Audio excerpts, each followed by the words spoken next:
I'm Arthmouth1231, this is the Animus podcast, and this is our spoilercast episode. If you haven't completed Assassin's Creed Syndicate by now, then wait until you have to listen to this episode. There will be spoilers all around, and for the more specific parts of it, we will give spoiler warnings, but big general umbrella spoiler warning right now. I'm also joined by McCrackenway, Aries, and Lawson. Could you guys say hello in unison? Not in unison. Sequentially, in the order that I just said. Was I first? Yes, you were first. Hey. I'm here. Lawson's dead. Brilliant. Howdy, partner. That escalated really quickly. Holy shit.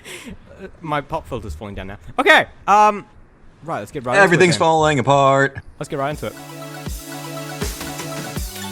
So, Assassin's Creed Syndicate had marketing that we have talked about previously. It started out weird and then got better. It started out with a strong focus on Jacob, which I think made a lot of people angry, and then only more closer to the release of the game did it start to focus on Evie, and I know that a lot of people felt the marketing didn't hype them up that much, and I think some people thought that was a good thing, honestly, just because Unity was so hyped up and it was such a letdown. But it was weird. We talked about it. It's in the past now. The game came out. Hooray. So in general, I thought that the marketing was very strange with Syndicate. It was very different than usual. And in some ways, it may have been a little detrimental, because I've actually talked to some people on the games subreddit, and many of them didn't even realize the game had already come out, when that really wouldn't have been the case. Perhaps that was to do with the fact that it didn't suck massively, and there was more news about Unity because of that. I did see the report. Yeah, no one's bitching about it, so people don't know. Yeah, I did see the report that first week sales of Syndicate were essentially pretty low, but they've picked up in this second week. And I think that's as word of mouth gets around. People hearing like, "Hey, Assassin's Creed Syndicate's out. I should go check the Assassin's Creed subreddit and see what they think." I believe officially that Ubisoft has chalked that up to Unity not being great. Yeah, but I think that the pickup is due to word of mouth. Yeah. And we have a question here from Katie, aka the Cliffhangers, and she asks, "Fripe or no fripe?" Will you guys phone the fripe?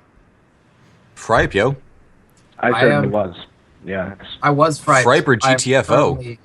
I'm currently friped out because we just did a bunch of stuff. In the early parts of the marketing, I wasn't really all that excited. I mean, I was excited because, I love AC and I'm excited for new ACs.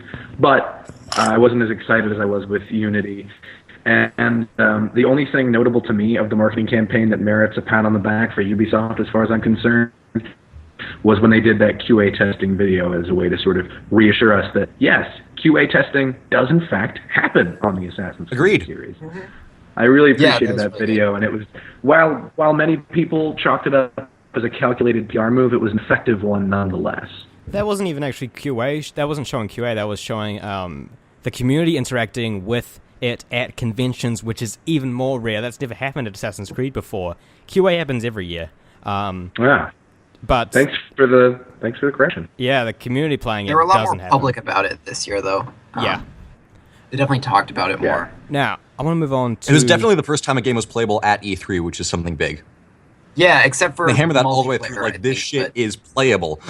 Yeah, I think multiplayer has been playable in the past. Now, I want to move on to... Only when they were like, hey, look, multiplayer. The city. Let's talk about London for a second. Let's talk about a comparison to Paris, because Paris was a massive thing about Unity, and I think that even the people who kind of disliked Unity can really appreciate Paris, and they really made it very well. So what did you guys think about London, and specifically, what did you think about it in comparison to Paris? Aries, I know you had some thoughts on it, especially to do with, like, the, I believe you said, like, the city, Paris doesn't feel like it's moving, and the trains and the boats and the carriages kind of add to that.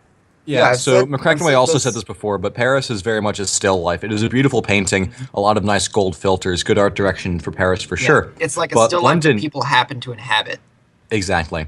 So London is a city where everything is in motion. I mean, it's a sign of the times. You have trains, boats, I was about to say planes, but that's not correct.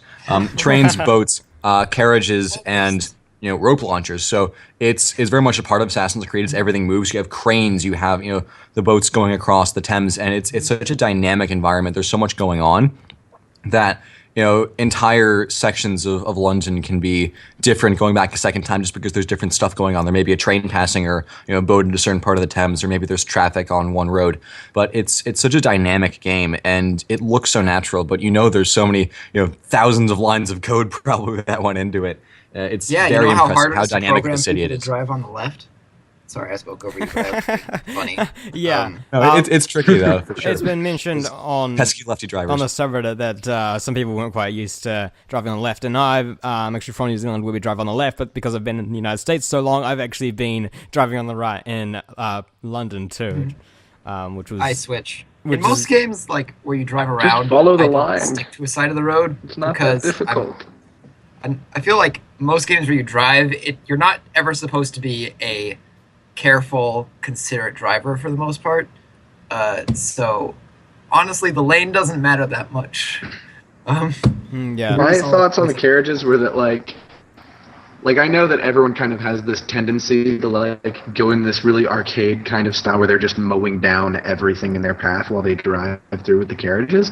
And like personally, and I do the same thing when I'm trying to get somewhere, but I also really enjoy taking a moment to just drive in a game, whether it's GTA or whatever, at a normal pace and somewhat following the rules of traffic. In Syndicate, though, the traffic moves so slowly that I'll be like, you know what, I'm going to just slow down and take this one nice and slowly, and I get so frustrated. I'm just like, you know what, move over. I'm coming through. Usually, when there is one mission where there's a full sync requirement for don't damage the carriage. And I was like, oh shit, I can't do this. I wasn't trained for this. That one was okay.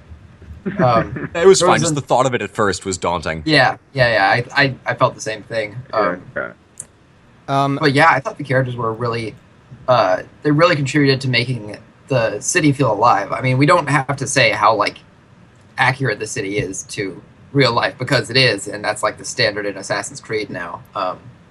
Lawson, I actually I really enjoy just flowing with the traffic, just like you, and going quite slowly, maybe passing occasionally, but mostly staying on the road. But then I realized that there's a achievement 5,000 destructibles or a trophy for destroying 5,000 destructibles on the side of the road. So now I only drive on the sidewalk so that I can try and get that. Yeah, I did. I went for that achievement pretty late in the game. And I went full on okay, I'm just gonna spend some time mowing down stuff until the trophy pops, and it probably took an hour almost from where I was, which I don't know how far I was, but it took a while. Circled circled Nelson's column a couple times, just went around to Westminster, because I think there are more destructibles in Westminster than the Strand than there are in the rest of London. That could be true. Yeah, that's a rough achievement, I have to say. Now, speaking on the city itself, returning to it for a moment, I actually went back to Unity last night, and I played Unity for the first time in 6 months, I believe. I'm so sorry. And yeah, I deleted it. It was a really crazy experience. I felt really conflicted because I remember not liking Unity at all. And as soon as I jumped into Paris, and aside from the fact I really want to rope launch over there, I enjoyed my time. I spent 10 minutes because for some reason it decided to have to reinstall itself, even though I didn't actually delete it. Classic Unity. Yeah, and so it was getting pretty late. I actually really liked it, but as you guys said, you guys perfectly described it, it's an amazing city to look at, but I wouldn't say it's an amazing city to spend time in, and that was the issue I had while playing with it. And so I think that in returning to it for 5-10 minutes last night, I really liked looking at it because it looked so amazing, but overall, I've had more fun spending time in London than I did in Paris. Now, Yeah, I mean, Paris had a great thing, which was that so many of the major landmarks you could go inside. And I think Paris kind of gets a bump because like the streets are so narrow and it's just like this twisted maze to explore almost. And London isn't like that. I mean, it's the modern era, so London isn't quite like that, and there isn't as much exploration within buildings. But again, I think it's better for it. Like, I mean, it's the same. It's similar with the crowds. It's like I thought the crowds were really awesome in Unity, but I don't really miss them that much. Again, like the moving parts, I think go a long way to still making it feel alive, even though there are technically less people out there. And there are definitely certain parts of the game where there will be a bunch of people. I mean, it won't get up to like the several thousand that were in the King's execution in Unity, but there are certainly some large gatherings of people where social stealth really shines as well. Now, one of the aspects which we didn't really touch on that really add a lot to the city are the gang systems. Recruiting men off the street, taking back London district by district, like sub-district by sub-district with the smaller events. And I think that it really adds a lot to it, and I really enjoyed that system, and it was like such a step up from Brotherhood and Revelations, and even like AC3, which all had similar systems, but were actually quite different. And I don't know which word I was trying to say there, but I was worried pre-release about how they'd handle this and how similar it would be, but they've done a really great job, and it's definitely not at all like AC3. Mm-mm.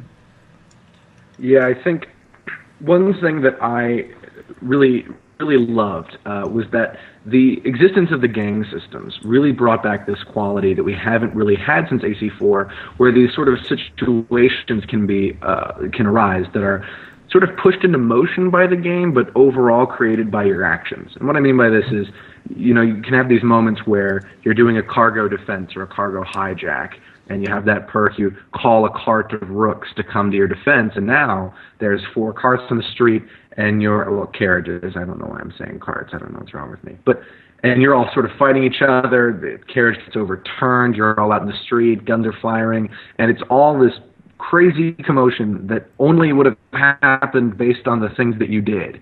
And that's something that Unity didn't bring to the table even a little bit. And it was something that we only saw in AC in Black Flag and Rogue during naval clashes. Yeah, this sense of like hecticness, and man, I love it so much. And Just the fact that you can have like carriage crashes where they flip end over end is, I think, adds a lot to that. Yeah, definitely. Which is like, I felt bad shooting horses, but the crashes that happened when you did were super impressive. There's that one achievement, like, oh man, what is wrong with you? That's it. What is wrong with you? I love that trophy. Yeah, I got that accidentally. It was brilliant. Yeah, Connor, didn't we get that like 10 minutes into playing Syndicate? Oh, it was pretty quick. I know. Yeah, that, it was surprisingly quickly. We got Shot a lot of horses. I gotta say, the 40 combo something quickly as well. Something that I noticed, and forgive me if this is something that like has been brought up a billion times, but I don't know if anyone else has noticed this, but like the colors that are associated with the different kinds of AIs correlate directly with their affiliations in Unity. The green guys helped you, the red guys attacked you on sight, and the blue guys were pretty much neutral or indifferent unless you attacked them. It's literally exactly the same, and that might be why rooks are green. I think it is. Because everyone's going, why are they green? What's this I kind of wish you vomit green color here? I like I that. wish you That's could actually a good theory. customize your I wanted game's to change color it too. from that. But at the same time, the fact that it was green made me wear green as the main characters more, because like in the other game, I don't know, green's just not a color that I generally like that much. I wear it that much personally. Green's my favorite color. I just hate. I'm a red person, the tone but that they use. Same. Just like sometimes when I knew I was going to be spending some time like with some dudes in the gang, I would change my outfit color to green to be like, I'm the leader here. Yeah. I'm cool. I'm just glad we don't have a repeat of Unity where half of the colors were some form of green. Yeah. Like the red looks really nice. Wine is good, a little bit ruddier, but still you got the straight white, straight black, nice midnight blue, Ubisoft blue as well. Got essentially two tan variations color. of each color. They're all really great colors. I like them a lot. Yeah, I love the beige because it makes me feel like Sherlock Holmes. Beige, yes. Another Yes. aspect which really plays into the city is definitely the economy system. And it was interesting how they had a take on this installment, because it was all played out through the gang upgrades, and it was like a single tree of the gang upgrades skill tree, which actually like had to do with the economy and bringing in the economy to the train hideout. What do you guys think of how they did that? Do you prefer that to like renovating buildings of Brotherhood and Revelations? Not really. I actually spent a while because, like, I don't know, the wording in the first one that was like, you invest in pubs and you get £500 more income per whatever the time is. I read that as like every pub you buy contributes 500 per thing to your income. That is totally not the case. It's just the tree. I kind of wish that there was a bit more interaction with the world for that, especially since this game is all about, the bad guys are crazy, terrifying capitalists for the most part. And I like that Ned's missions are so focused on doing economy things, essentially, like, and gang things like stealing cargo, defending your own cargo, sabotaging boat cargo, or stealing boat cargo, and those were all really cool. I wish there was a slight more of an emphasis on that, because with the way the tree worked is at a certain point in the game, eventually, like once I had all those unlocked, money was just not an issue. I mean, I finished the game with like upwards of £500,000 just because it wasn't a huge. It just it's a common theme in AC games. It's a common thing in AC games for the economy to basically, by the time that you're done with the game, you're just hemorrhaging money, and there's just so much of it everywhere. That's the wrong I actually had a different experience. I went three upgrades. Sorry, go ahead, Lawson. I was just going to say that, like, that's been pretty much my experience with every Assassin's Creed game, and I bet Unity would have been different in that respect had I not, done so many of those, the one mission, it belongs in a museum. You do that a few billion times, and suddenly you've got enough money to buy every single thing in the game. But the economy is just really kind of, I don't know, they never nail it. And I do agree that I would have preferred for there to be more direct interaction with the world in terms of that renovation economy system, because just knocking off a few points on the skill tree just doesn't have the same feel to it. You're interacting with a menu, not improving a city or doing something that will make you more money. That's my perspective. Yeah, I agree. I like the feeling. I like the idea behind it, like you're taking over these various trades, but it was really just a menu. But sorry, Gregory. Sorry, there may be a delay somewhere in here, but I was going to say I didn't upgrade all the way through. I went to the third item on the tree down and then stayed there. So money wasn't an issue for me, but it was never in abundance. So the most I ever really got was 20,000, and most of the time I was somewhere between like 5 and 15. So I felt like I had a really nice amount of money where I'd do a couple activities, buy something, do a couple activities, buy something, and it felt like a really nice balance that I was striking. I definitely have similar thoughts. I actually didn't have an issue with the whole, like I actually did in Unity, which a lot of people seem to disagree with me on, and they had different experiences, but like I didn't really get all that much money real quick. I actually, just like you, Connor, I didn't actually go for the gang upgrades for making more money quicker originally. And so I actually spent it on most of the other stuff, and so I was bringing in money quite slowly. Now, I actually agree with you, Lawson, quite a bit. It does feel, this kind of system feels way more disconnected from the world, but I have to say that I really like there being like a justification and a reason behind what you're actually doing.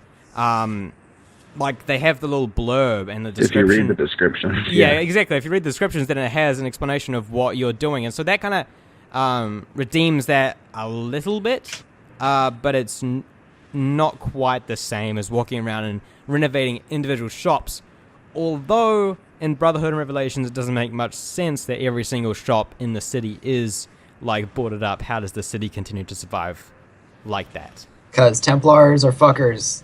Historical answer, it wasn't surviving. Yeah, I mean, I don't know. It's kind of weird. Imagine in if this like one because all of those.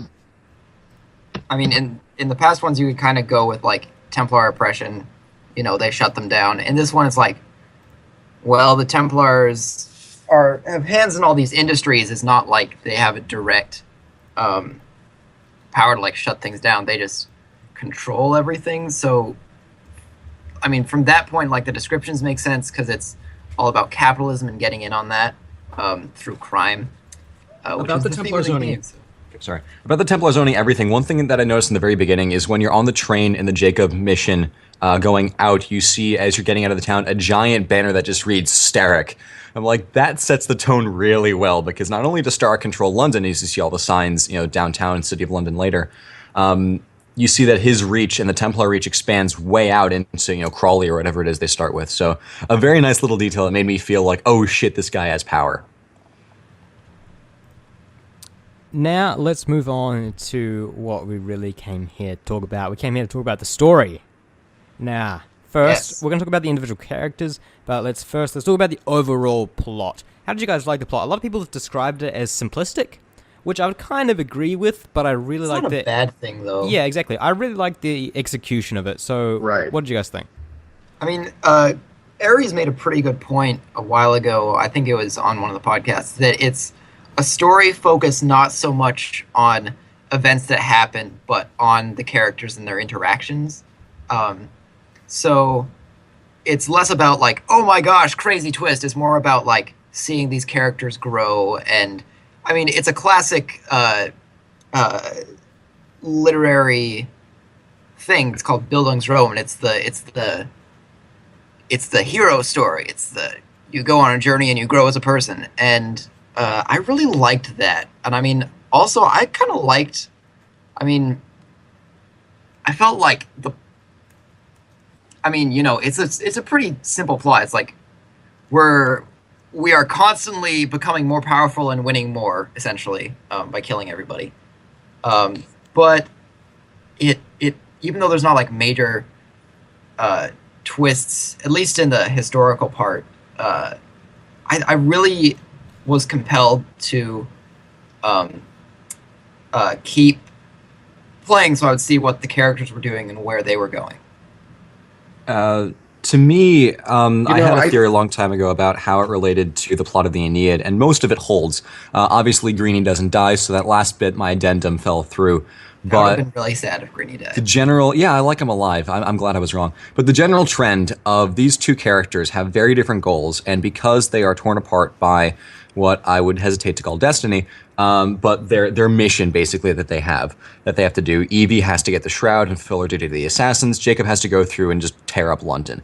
And they're both doing that, and it directly conflicts with the goals of the other in many cases. So there's, like McCrackenway said, a fairly straightforward plot of Evie's after the shroud, Jacob's after London. Cool. But Jacob going after London fucks over Evie in two major instances. One is with the soothing syrup. Three. Yeah. There are three. So soothing syrup, which Evie fixes with Florence Nightingale. The buses, which Evie fixes with the other guy. And there's actually a fun little conversation on a train when Jacob shows up. Evie's like, I had trouble catching a bus today. Was that your doing, brother? And that was funny. And the third one, the big one, is when Jacob almost single-handedly collapses the English economy, which Evie also fixes by herself. So it's this great little drama of Jacob fucks up, Evie puts back together, which builds the whole way through the story and is a great plot thread to follow because it isn't convoluted with characters like Unity was. I know who all the Templars were. Yeah. It worked and it built and eventually have the crescendo at the end when they're fighting, and a great little interaction is Evie throws out a quote and Jacob's like, is that father? She's like, no, it's Plato, you idiot. She just says no, it's Plato. But then Jacob is all like, father is dead. It is a really great scene that McCrackenway, you told me when I was about to play Sequence 9, like everything builds and comes to a head in Sequence 9. Yeah. And it absolutely does. Really great. I like, I heard some criticism, read some criticism that I guess people get really finicky with the way the Animus works because they were like, why are we seeing scenes with Crawford Steric without the twins? This makes no sense because Animus only, records memories of, the people experiencing them. But regardless of however you feel about like Animus, whatever, I thought those were really good scenes. I liked seeing Steric. I liked seeing how he was feeling. I mean, by the beginning of sequence 9, where he was gearing up and reflecting on like all these people gone, I would hesitate to call them friends because the database entry on him is like very clearly says like he doesn't have friends except for Pearl, who he fell in love with. But it's just like, I don't know. I mean, he's a very straightforward bad guy from the start, but I feel like that moment I kind of felt sorry.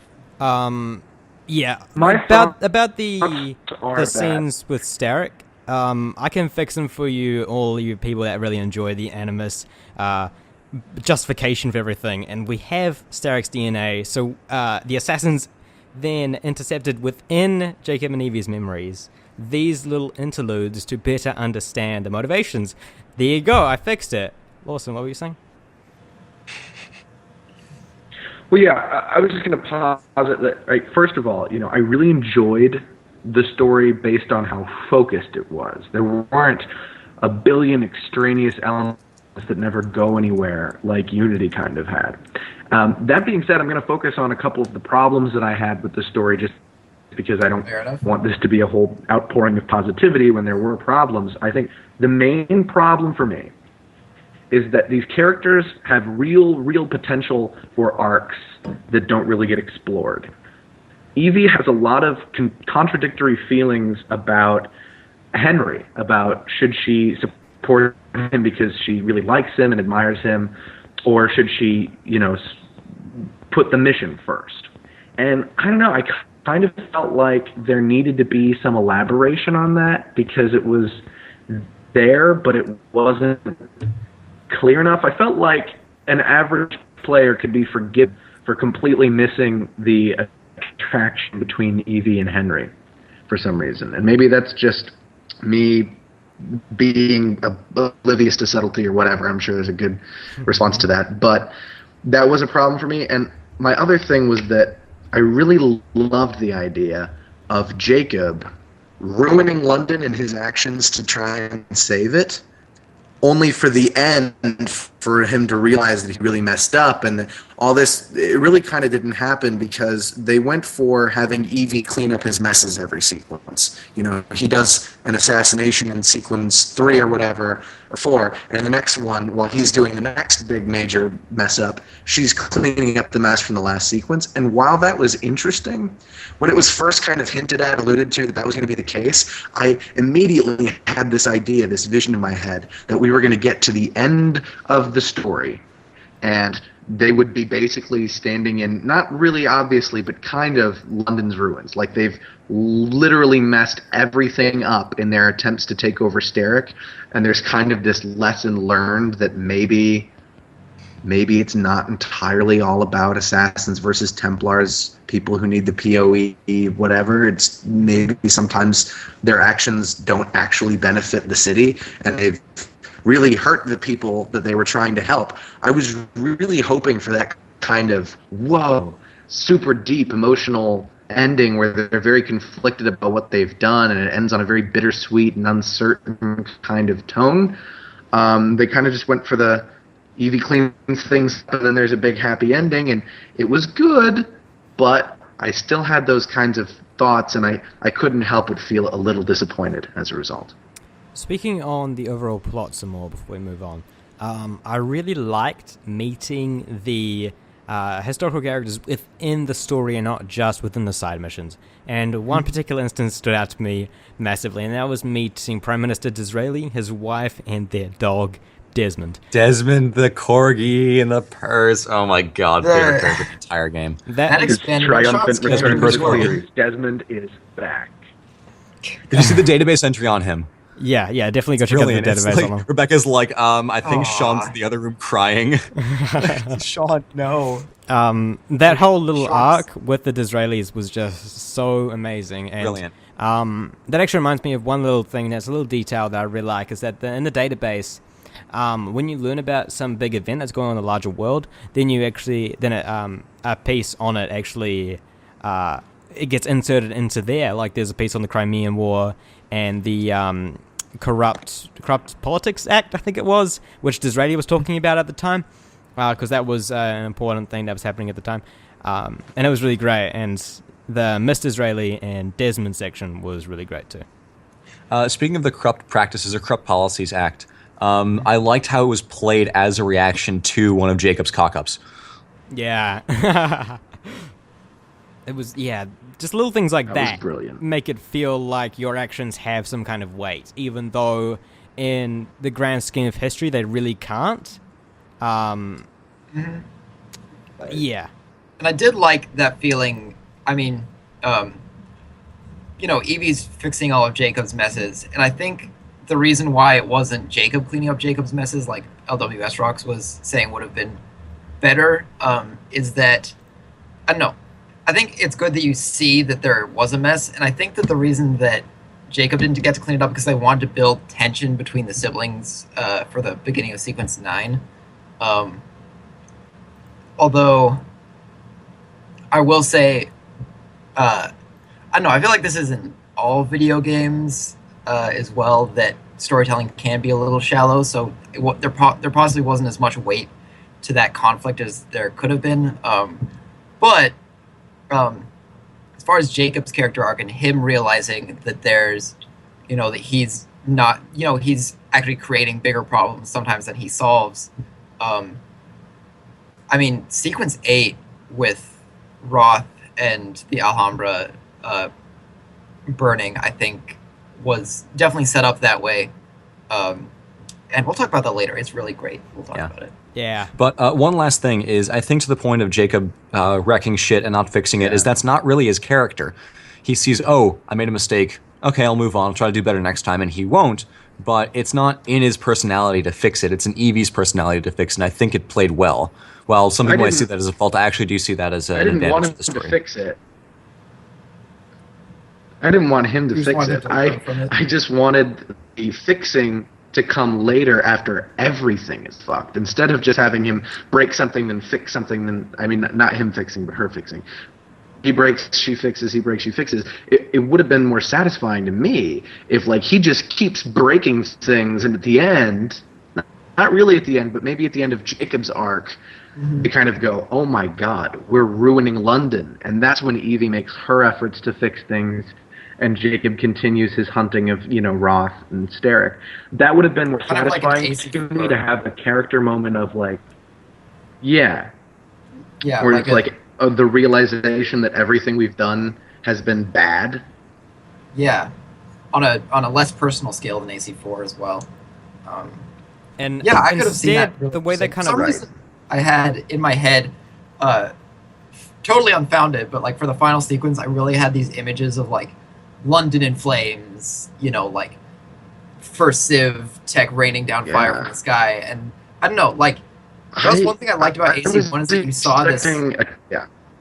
I liked in AC1 that at the end you saw this tangible effect of the Piece of Eden on the world. Like, here's the sci-fi part. Here's why it's scary. And I mean, you can't really do that with really well documented history except by saying like, oh, and then everybody forgot everything. Yeah, exactly. Like, great, but I might appreciate it for one game at least. Yeah, like with your idea, Lawson, it sounds nice, but like historically, there wasn't like a single month in Victorian London where everything was destroyed. Lawson was I talking would call about bullshit like more if like that was more how it actually underground. I think Lawson was talking about more like, secretly it's fucked. But like the economy is collapsing and stuff. How did you keep that? Yeah, the economy and transportation. But instead they kind of went with this. It's not necessarily secret. Yeah, it doesn't have to be secret so much as it's not something that's like, immediately affecting everything. Looks, you get what I'm saying. Instead they kind of went with this idea that Jacob's screwing things up just kind of created more animosity between them. Now let's talk about Jacob a little bit more, and we've put a lot of time into talking about Jacob already. We'll talk about him a little bit more because I just have some things to add. Now, this is actually something that's really, really fascinated me, is that there's been two completely separate reactions to Jacob within the fan base and within everyone that's played it, from what I've heard of in reviews and things like that as well, and other podcasts I've listened to.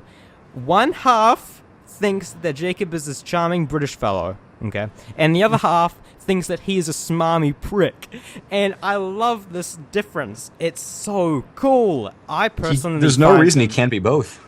I personally fall into the smarmy prick. I think he's a psychopath, but I like him anyway. I personally fall into the smarmy prick camp there. I'm thinking he is that. He's a hilarious idiot, and that's what's really unique about his character. When they advertised him, we were all really expecting, it's Ezio clone version 4.0, but he's nothing like Ezio. He's nothing like Arno. He's nothing like Edward. He's got the charm, but it's not really. It's not something that that is thrown at you. You know, it's not immediately right in your face. It's more like he's kind of. Yeah, he's just an idiot. He's really stupid, and it's very entertaining, and I love it a lot. He's like a lovable buffoon who happens to be a pyromaniac. I would say dickish wit over charm. Yes, not charming or charismatic as I've seen it, or what people think. But he's witty. That's it. He's not Lawson, charming. He's witty. You mentioned that quote. I have a couple classic Jacob quotes, in addition to "Who's a good horse you are." One was when he's going to kill the Earl of Cardigan. He's like, "Oh, shut up," and he slices his neck open. Then after he gives his speech and Jacob's rolling his eyes in the White Room, he's like, "What a prick." But then another classic scene was a prick. What's a prick? Oh yeah. But when he's talking to Aberline on the top of the Bank of England, or the roof across from the Bank of England, he's like, "Aberline, you need to get ready for this." And he says, "Oh, don't worry, I have the famous Aberline family constitution." Twopenny's going to rob the Bank of England. He does the spit take with his cigar, or with his pipe. I thought that was hilarious. Yeah. He's like, "Yeah, this is happening." Talk about him. And then classic, in addition, is when he's on this one mission and he's like, "I'm sure Greenie is tailing my sister right now." Holy that shit. is on par with Hyde the Zucchini from the second Avengers movie. I was like, whoa! It's right up there with Ezio. Oh god. Your sister was quite satisfied with the handling I gave her last night. Or a minute is all I need. Yeah, but I don't think any of it. None of it will live up to, in my opinion, the one quote, of course, that everyone will always associate with this game is, "Who's a good horse? You are." But then it's funny because Jacob is so calm when he's riding the horse, and Evie's like, yeah, come on, let's go. Jacob's like, "Good horsey." Faster. Now, while Jacob has been pretty divisive amongst the community, Evie, on the other hand, has really not. From what I've seen, most people have really liked her as a character. Jacob, we are not making a gang called the Rooks. Yeah. I actually loved that interaction early on in the game where he kept bringing up the Rooks every second, and she was like, "No, Jacob, shut up!" And my Rooks. Oh, God. And then the next mission I played as her, and then she started the Rooks, because she was the one standing on top of the thing saying, "You work for us!" Yeah. Cool. There's a bit of background noise. Okay, it's gone now. Now, a major part of Evie's character is her notebook, and I just want to know what you guys thought on this. I really, really liked her notebook, and although it didn't really add as much as I expected it to add, it was still really nice, and especially the final entry was amazing. I was pretty indifferent. Yeah. Pretty indifferent. The picture was great. I thought, "Oh, that's sweet." She drew a little sketch of Henry. Oh, that's cute. But like the rest of, I was kind of just like, spoiler, they're getting married. Okay, all right. Well, yeah, but I mean that it reveals his actual name as well, though. It's not just a picture of him. The thing about them getting married is that the conversation after you collect all the flowers really should have been locked out till the end of the game, because you could hypothetically collect all the flowers and then have that conversation like the day after you meet him, which seems a little bit wrong. And also, when I was watching it with McCracken, it just felt underwhelming. Because you can have the conversation, I think, as soon as you get all the pick up flowers, all right? the flowers, yeah. It's not locked by time. And it felt so anything. underwhelming. It's like, Evie, take my hand in matrimony, they kiss, and then just like cut to black, that's it. You're back in the train. Like, what? No! I love that. I was Play with it. squealing More. like- I was Longer squealing cutscene. I was squealing like a little girl that It whole was cutscene. great, but No, it was great. It just needed more. It felt like it was over in an instant. Yeah. Well, Yeah, they did agree to travel to India next year, so we may see more from them later on. I would, if they continue with I hope so. that. I mean, I talked about this, I think, on the stream. I was like, you know, if they continue with these characters, which I'm actually more interested in right now than a new setting, then, and even especially if they continue with like the dual protagonist thing, I wouldn't mind a game where you're playing as a, you know, maybe in the British Raj because they're going to India, and you play as Evie and Green. That would be cool. I I think that would be interesting for sure. I mean, as I said, I think that all predictions at this point are wrong. But Now, I still want to talk about Evie though. Actually, have you guys finished all the Queen Victoria missions? No, not yet. Yeah. No, I haven't. Fuck. But Well, the ending. Just go for it anyway. You agreed to be on spoiler. You know cast, what? you're gonna get spoiled. Just go ahead. I'll cover my ears and say la la la with the mic muted. I'll leave a message in the Skype chat when you can get back. So, at the very end of the Queen Victoria side missions, we get like one thing I really liked about the Queen Victoria side missions was that it kind of works as an epilogue for the game. It kind of caps it very well. And I really liked that in how Evie interacted with Queen Victoria as a whole when she was talking to her. And I think that really shone through where at the very end, Evie had the balls to ask Queen Victoria to stop being so imperialist, because that doesn't really agree with the assassin's philosophy. I really love that interaction. Yeah. And Jacob just kind of looking at her like, what? That's the Queen. Stop talking to her like that. I think what started out as a beautiful friendship between Evie and the Queen may have soured a little bit at that moment. Because she was like, because the Queen was like, I see. You may be right, but no. I mean, it's not, to be fair, it's not entirely the Queen's call, because Parliament. But, I don't know. Like, I liked that they existed. I liked that they were kind of an epilogue, like,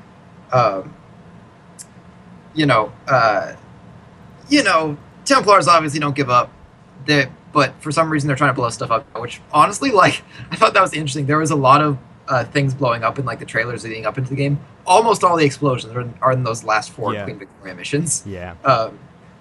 But I kind of wish, like, I like that they're there, but I also kind of wish they weren't, because I liked that at the end of the main story, Queen Victoria was like, I shall call upon you again in future. And I was like, oh, cool, this is sequel bait. And then it was like, immediately, I'm calling upon you right now. And now you did your stuff, and now we're good. Yeah. Should we bring Lawson back in now? Yeah, okay. There's not much to talk about with them anyway. Yeah. The missions are fun. I want to talk a little bit about Evie and, like, meeting Queen Victoria for the first time in the main story was really amazing as Evie. I really love the final mission where we get to switch between them pretty fast, because I actually expected us to be able to do that in the main story, which kind of like GTA 5, which we didn't really get much of. But, I was expecting that to actually happen. Yeah, but the little bit we did in the final mission and another part, some people in this chat haven't played yet. I really loved it, and like just that final mission really stands out to me, especially with Evie and her interactions with Jacob and her interactions with Greenie and her interactions with Queen Victoria were all amazing. I mean, I think the dance with Steric. Holy crap! Oh my god, that was so intense, awesome. right? Oh my god, that was crazy.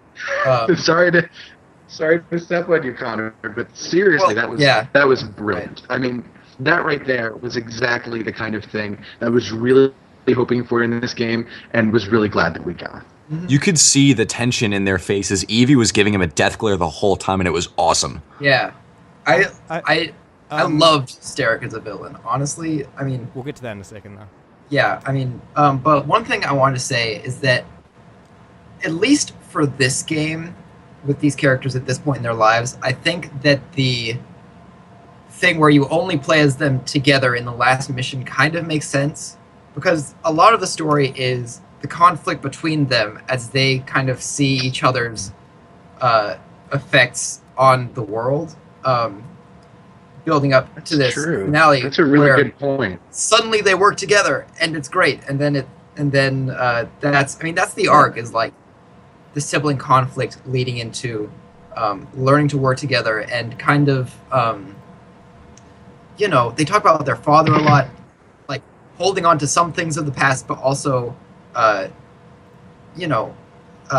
moving on, progressing. Because I mean, the assassins at several points are accused of trying to hold back progress, and then in the end, it's a small thing and it's mostly just symbolic, but just moving on from like all their like holding everything especially with Evie, holding everything that their father said as like the law to live your life by, and like being like, he may not have been right in everything, I think was a great moment for that theme. But also for just the setup of the mission in general, I really liked how it worked, that you're switching off between them, because, like you guys said, it's them finally working together because of necessity, but in the end they're like, okay, we should probably stick together. This is for the better. And I think if we do get a sequel with Jacob and Evie, I would expect / hope that we have more missions of this type, because if they're working more as a team, it would make sense to have this type of mission. And it was more fun. It felt like I was doing something imperative, that I was like being pushed for time, even though there wasn't a timer, that like Evie's dancing with Stark and she's going to get shot when the music ends. I've got to work. It added attention to it, that I was not just working for myself, but I had to take care of my sibling in this scenario. And it felt much more real. It felt like a character drama at that point. And that really reminds me of what I think one of the biggest strengths, probably the biggest strength of Syndicate's story is, and that is it creates a feeling throughout the entire campaign, whole story, that no other Assassin's Creed for me has ever done.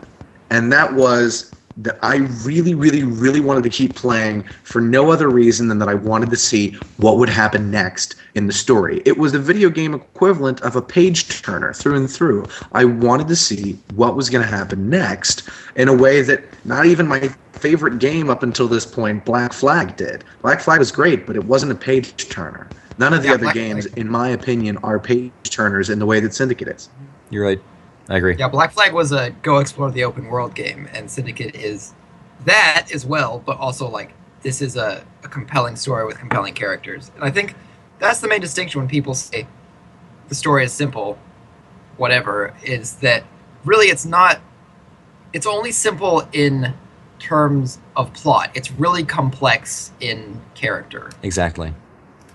Now let's talk a little bit about J.D. Meyer himself, Henry Green. We talked about him just a second ago, and his relation with Evie, but I want to know what you guys thought of him as a character. I know that some people think that he's a bit more of a bit of a wimp and there to be saved. Some other people like him as an assassin leader. What did you guys think of Henry? He is so awkward. I mean, I liked him, but like once you're leaving the Kenway mansion, Evie's like, maybe you should work in the field more with me, Henry. And Henry's like, sure, yeah. Hey. And honestly, like, I mean, I thought the cutscene where she accepts his marriage proposal, like, is probably the best showcase of how awkward he is. He's like, would you accept my, can I have your hand in, and then there's like dots in the subtitles, like matrimony. It's almost like there's a question mark at the end. Yeah. I mean, I think he's a badass, but because that's like a requirement to be an assassin at this point, honestly. But in this story, he feels just so awkward. I mean, like the thing for me, what you said just now made me, I have to say this. When there was this kind of this thing that I noticed where Evie's like, hey, come out to the field and do field work with me. And Henry's like, no, I'm no good at that. And she's like, no, for real, come, it'll be fun. And then he does, and he fails, just like he said he would. And Evie's like, damn it, Henry, you ruined everything. Just stay in the train. Yeah. I'm like, what did you expect, Evie? Good point. What were you thinking would happen? Yeah, I was actually, for me, in a little piece of role playing I did in the game, I had not collected all the flowers at that point yet. So like I stopped collecting flowers until I felt that was resolved. Oh, nice. Oh. Even though I still did that final cutscene before the end of the game, which made me sad, but it was okay. It didn't bother me that much because it is such kind of an incidental cutscene almost. But Well, it's huge. So Ubisoft, if anyone there is listening, please patch in a wall that stops that cutscene from activating until the end of the game. Okay, thanks. Bye. yeah, I should have said that on the stream when he was actually asking like. Yeah, what's true. the things? Although that would have been getting into spoiler territory, so we I would couldn't. have to Yeah, agree. one By the thing way, I- we just came out of recording a stream, which was really fun. So thank you, Woo! Just and Ubisoft Assassin's Creed Go people, because that was watch awesome. The post recording of that, like, because I think they put it up later on YouTube or something, right? No, it's archived on Twitch. Okay, archived on Twitch, but you can still watch it again. Twitch.tv/Assassin's Creed to go check that out. Yeah. I really liked Henry as a character, and I think his awkwardness really added to him because it shows, because he's lived in isolation in London for the last, isn't it like Time. 7 years or something like that he's been in London handling this shop by himself. He doesn't have exactly much exact communication with the assassins, let alone a good-looking female assassin. Yeah, exactly. How do you think he's going to react when a really pretty assassin shows up? Yeah. There's one thing about, because Henry is the first character in the historical narrative to speak in the game, and he does the letter where Oh, yeah, that's right. he says he's writing to the assassins who are in London suburbs and is like, seriously guys, we're fucked, come on, send me some help. And help arrives in the form of two assassins who just on a whim decided to go to London because fuck the council. Yeah, exactly. And one thing, like, I hope is, if they continue with these characters, is addressed at some point. It's not, like, the most interesting plot thread, but I feel like the Assassin Council out in the suburbs, maybe they didn't really realize or they didn't get in contact with Jacob and Evie in that year. That's okay. They're over there. It's whatever. But I kind of want to see just what their reaction is now that, like, Jacob and Evie, these young assassins, they almost, like, together, they achieved in a year more than Ezio did in, like, 3 in Brotherhood. Yeah. Because Taking back London the is entire a British bigger, more Empire powerful is kind of a big deal. And Yeah, by extension, so- the world. Yeah. Yeah, so I kind of want to know how the other assassins feel about that. I mean, I again, think- it's not like I was a huge hoping we plot could thread, see. but I think George Westhouse would be I a was hoping little we could upset. see George Westhouse.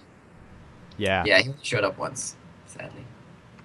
One You'd thing be that some upset? people notice that's really cool is that his outfit, George Westhouse's outfit, is the same one that's Very in much the like- alpha Exactly. stuff. And I want Yeah. those robes, damn it.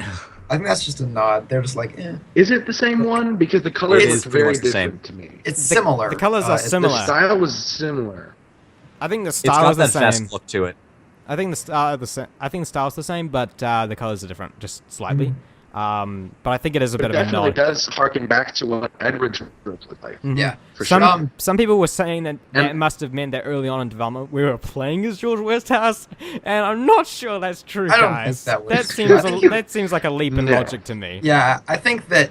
I mean, it's just like That's every pretty- target footage character wears something different than the final model. I think that it was just in the Yeah. game like a nod, like, well, we know you saw this, so look at it. It's gone now. But going back to Henry Green, I see you've got like a hopes for the Yeah. book, because Assassin's Creed Underworld, which is apparently now available in the UK, not 4 available. days ago it US. came out in the UK. 1 month Yeah, ago I'm- for the US. I'm personally hoping to pick it up in the airport because I like reading on planes. Because honestly, that's the only time I read anymore. It's really depressing. But because he comes across as so awkward in this, and Underworld is a prequel. Yeah. I was actually reading the he description earned- for it. I'll bring that up real quick while you're talking. Yeah, he earns this this moniker, the Ghost, which is a super badass moniker, and he sounds like he's super badass. So I'm that's what I'm expecting out of the book is the book should show me why Henry Green is a badass. It's because he always sits in the corner at parties. Hence the ghost. Yeah. I think maybe he's another character to identify with the fans who were really big into comics because he does kind of represent that like awkward, socially inept archetype that a lot of fans really identified with in Connor. I really liked just every single character in this game, even the associates that you talk with.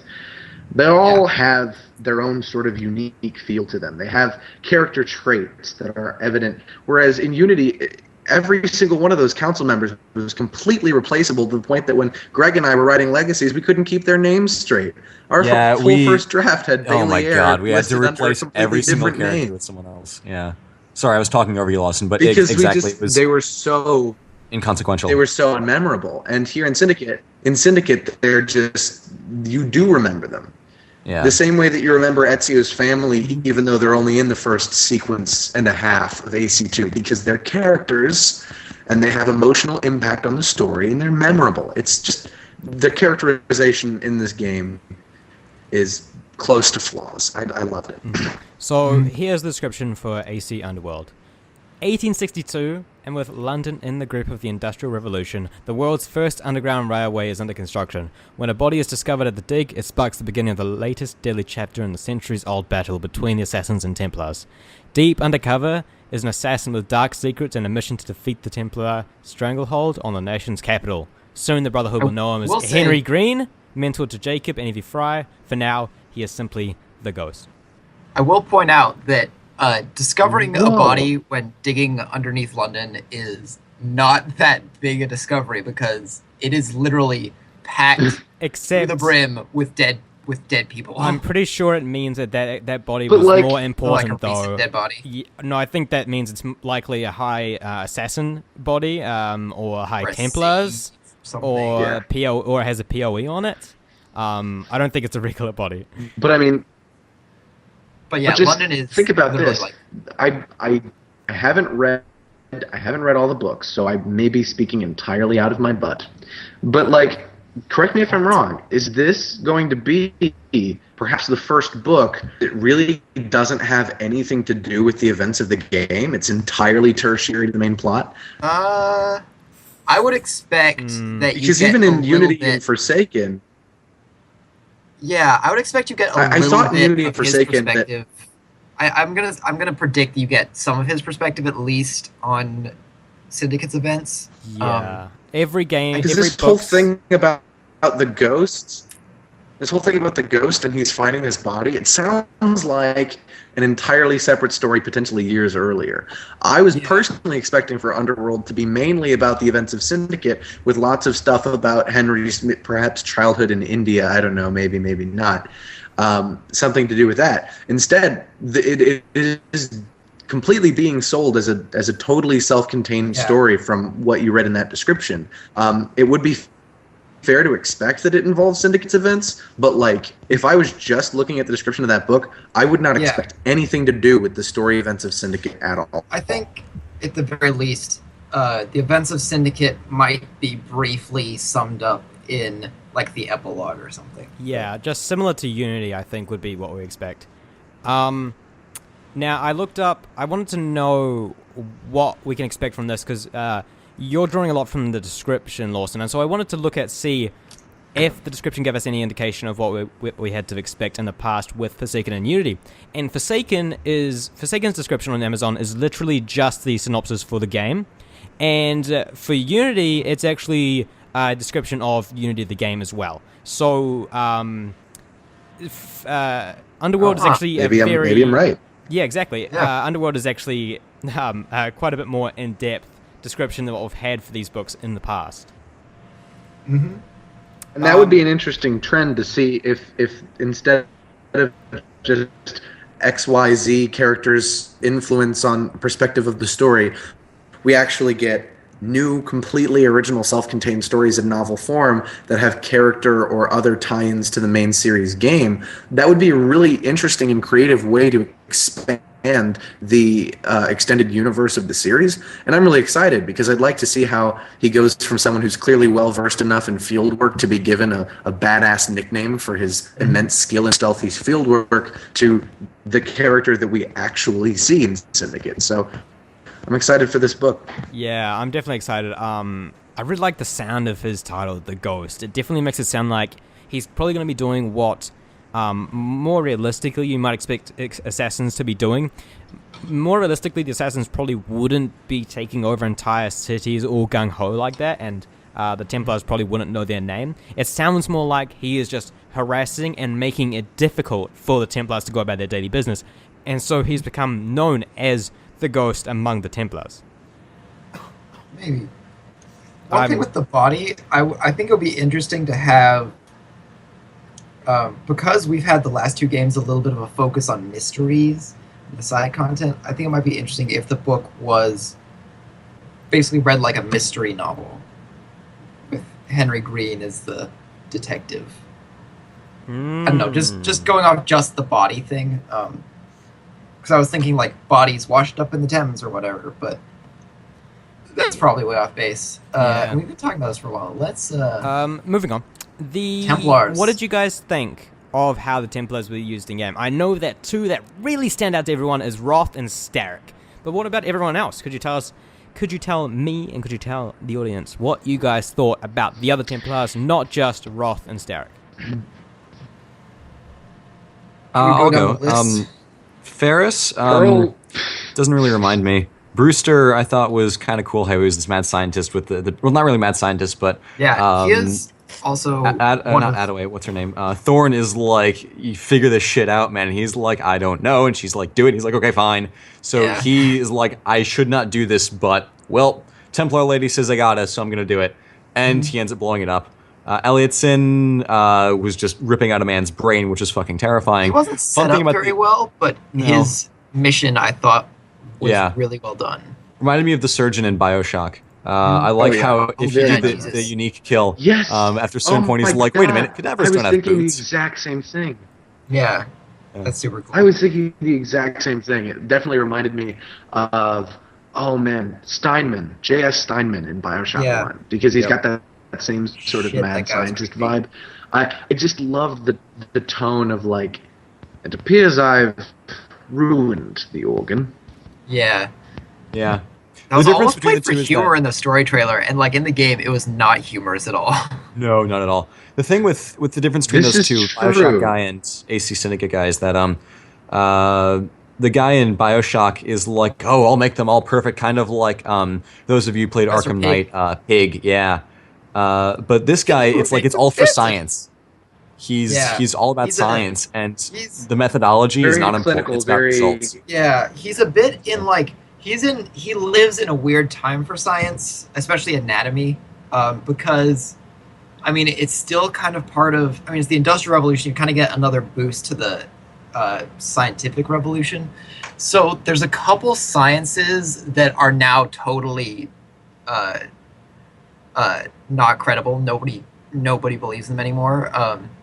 But Elliotson is a phrenologist who thinks that by like the shape of your brain influences who you are as a person, and they think basically by like changing the shape of the brain they can change who you are as a person. So like, I mean, there's like some silly examples in some novels I've read, but basically like the most shallow idea of it is like, well, you want to be more patient? Well, I'm just going to hit you on the head with a hammer right here, and then you're going to be more patient.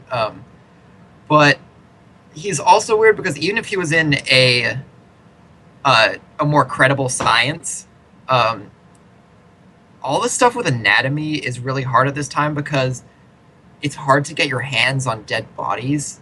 Da Vinci did it. Well, yeah, but he was given them. And in this period, there's a lot of grave robbing because people don't want themselves to be cut apart, because you still think that, especially in this period, it's like your body has to be intact for you to go to heaven or whatever fate awaits you. So it's like, I mean, anybody who works with anatomy in the 1800s is immediately kind of controversial just because of nobody knows how they really got the bodies. I mean, there's a great horror story from this time. I think it's based on historical characters. I don't remember. I should because my mom did a paper on them. But it's Burke and Hare, famous Scottish body snatchers, and they went a step further from just grave robbing. They went and killed people to give them to sell them to doctors, because there's good money because there's a limited supply of bodies. But so Elliotson, I don't know, he's fascinating the more you look into him, especially because he wasn't set up well. But I will say I learned that he is one of the 3 actual historical characters in the Templars. Oh, no way. Yeah, it's Brewster, Elliotson, and the Earl of Cardigan, essentially. Yeah. We'll talk more about them later, but that was my historical, Elliotson's kind of cool, at least sort of. I really liked Attaway. I wish the story trailer had been a little more ambiguous about Attaway's alignment, because it does say that she's going to be a target.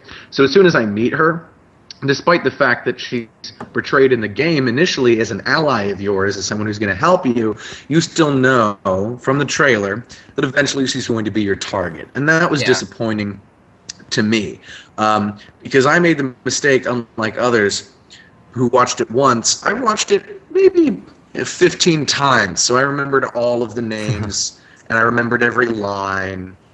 So someone who watched the trailer and just forgot about Pearl Attaway, I was not going to be that person. Yeah, that being said, watched the trailer. I still really liked how they handled her as a character. Mm-hmm. I liked how they handled her as a character, and I liked that. I thought it was really creepy that Sterrick is her cousin, and yes, he has proposed to her. They were. I mean, as someone in one of my spoiler Skype chats put it, I was expecting incest in this game, just not from them. Yeah, I mean, that is cousins are. I mean, depending on the distance of cousin, but cousins are certainly less taboo then than they are now, and they're not that taboo still. I mean, it's not great for you to hear oh, these people are cousins, but it's legal in many states. Yeah, and within a certain distance, it's still very socially acceptable. I mean, a '90s British sitcom relatively has two cousins marry. Depends on the culture, the country, the state. How socially accepted it was. I mean, especially with aristocracy and the way you want to keep the blood pure, it's always kind of like that. Though I will say, with the age of capitalism, I'm not sure that term can be quite applied to them, because I mean, capitalists in this era are not necessarily aristocratic pure blood stock, even though they become aristocrats. But that's just my historical it's a bit. Really liked Attaway. It was a mini twist within the game, because I didn't watch the story trailer, so I didn't know that Attaway switched sides. Appeared to switch sides in the game. I didn't know Sterrick's name. I didn't know who Sterrick was. I didn't know what he looked like. I didn't know how he treated people, which was all revealed in the story trailer. So overall, I'm really glad that I didn't watch the story trailer, and I really like how Attaway was handled in the game. That kind of surprised, and the way that Jacob just kind of talks to her, just oh, you're lucky I like you, and stuff like that. That little back and forth between them, and then suddenly he gets. It was kind of really creepily flirty for a little while. I do think that she was character, one of the more memorable targets that wasn't Roth or Sterrick. Yeah, her character was played pretty well, because she was. I mean, I think she was good because the twist of her being a Templar wasn't it made sense, because as you listen to her dialogue, she's ever so slightly cold, and she's ever so slightly too eager for Jacob to hurt people.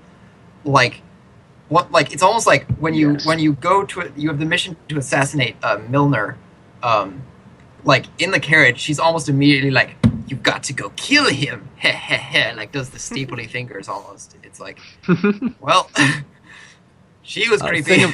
The thing about Attaway is that I watched the story trailer once, maybe twice, and I didn't remember the names, but I listened to the soundtrack, or at least most of it, when it came out. Late Pearl Attaway. Yeah. I'm so glad. I think that's the only one that mentions someone by name. I'm so glad that I didn't look at the soundtrack. I think Jokes mentions Maxwell Roth. Yeah, it does. Ballad of Two Penny. Ballad of Twopenny. Yeah, Tales of Penny. But Although I Twopenny at is least like- didn't see it coming. So it's like with AC3. I knew that Pitcairn was going to be a Templar somehow because you kill him in the interactive demo, but didn't see it coming from a mile away how they did it. So I still feel like I was pleasantly surprised when it turns out she turned out to be a Templar. With Twopenny, that sequence And was I mean, interesting to me. I didn't really like. Skipped a bunch of Templars. I don't really like Twopenny's sequence because it had that kind of No. symptom that Unity had, just throwing tons of names at you all at once. Like, straight from the get-go, I was confused because he mentioned Mr. Dredge and he mentioned Plutus, and then suddenly Plutus was Twopenny, and like I kind of understood that Plutus was a code name, but then suddenly it was revealed so quick that didn't matter because now it just throwing names at me so fast. I was confused for a lot of that Twopenny was sequence. almost memorable to me for how memorable he was compared to the other characters. Like, I think he was so boring in comparison to all of the other targets that I still remember him as just being the guy that was really boring. for me, Twopenny and Brudenell were honestly the ones I forgot from the story trailer. Wait, who? Brudenell, the Earl of Cardigan. Oh. He's labeled as Brudenell in the story James trailer as well, Brudenell. which is why I'm remembering. But Twopenny, I at least thought, like, I mean, he wasn't set up very well. It was like, there's somebody going to rob the Bank of England, find out who. But I did like kind of that it was foreshadowed in, like, the very first cutscene of the sequence, because he's strolling along and kicks over a beggar's bowl. Like, he's the bad guy, I'm going to kill him. I bet that's what happens. One thing I did like But about the I sequence... did like You know, his assassination something a lot. interesting. One thing I did like like about his the assassination Twopenny a lot. sequence that you guys mentioned earlier was Jacob's interaction with the Aberline. Mm-hmm.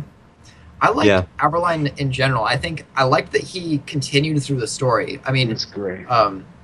he's like the one historical character that was consistently in the story. I mean, you had Alexander Graham Bell, who showed up. Love him. Yeah, he was awesome, and he was only So there while great. you were getting new stuff. And I was kind of like, oh, where'd he go? But I had some great missions and some great banter. But The thing I liked about Twopenny was that with the thing of his alias being Plutus, and he has there's a very classical spin in that sequence that you have the Roman name Plutus, but also for those of you who did the unique kill, the painting you jump through is a painting of the Empyrean Rose, which Katie the Cliffhangers pointed out to me, and I realized it afterwards, like, oh shit, yeah, you're right. But it's a painting of Dante and Beatrice standing and looking up into, or no, it's Dante and Saint Bernard, I think, at that point, but whatever.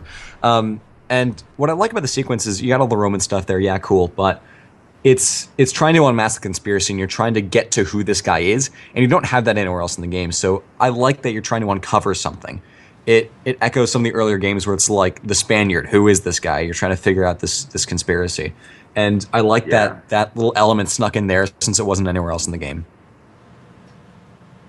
There was Right. something very similar to that I noticed with Brudenell.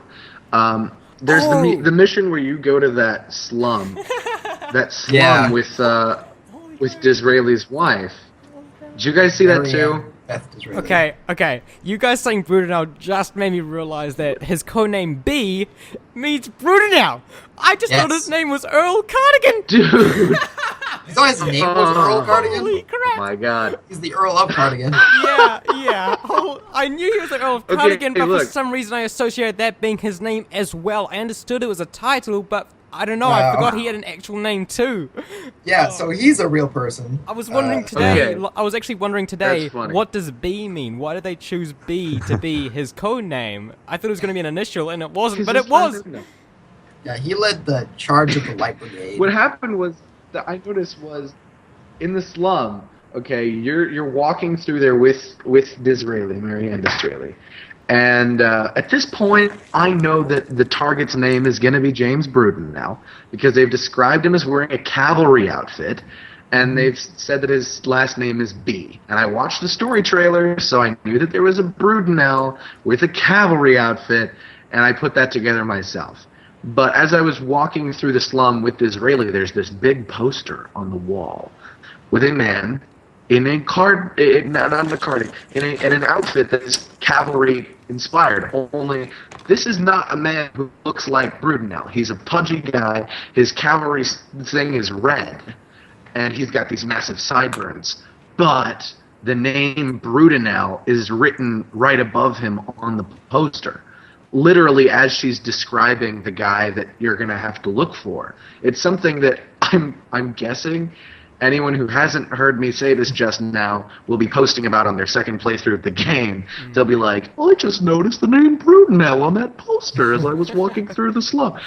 And I caught it because I knew from the story trailer. But it's not like it's that guy. So it makes me wonder if it's like that BioShock Infinite Comstock situation where they had this image of this character on posters that were visible, only it's not the design that they went with at all when actually creating Final Character. I don't know if the fact that, which I just learned thanks to you on this podcast, that he's actually a real guy, and know that. It actually is where we get the term cardigan from. Yep. You know, the That is fashion. true. Also, shirt. David Brewster gave us the yo-yo, so I don't know if I might be wrong about that. well, He gave us something that was silly. That's crazy. But so I don't know if like maybe he just straight up doesn't look anything kaleidoscope, like that's what what it we was. saw, and he looks more like the poster. But I thought that was kind of neat. And as I was playing, I was like, wow, well done, game. I Well just done. checked the Yeah. database, and under the database, he's actually referred to as Lord Cardigan, and you have to go into the database to find his name. So that explains a little bit of the confusion there, because I checked that Yeah. a few times.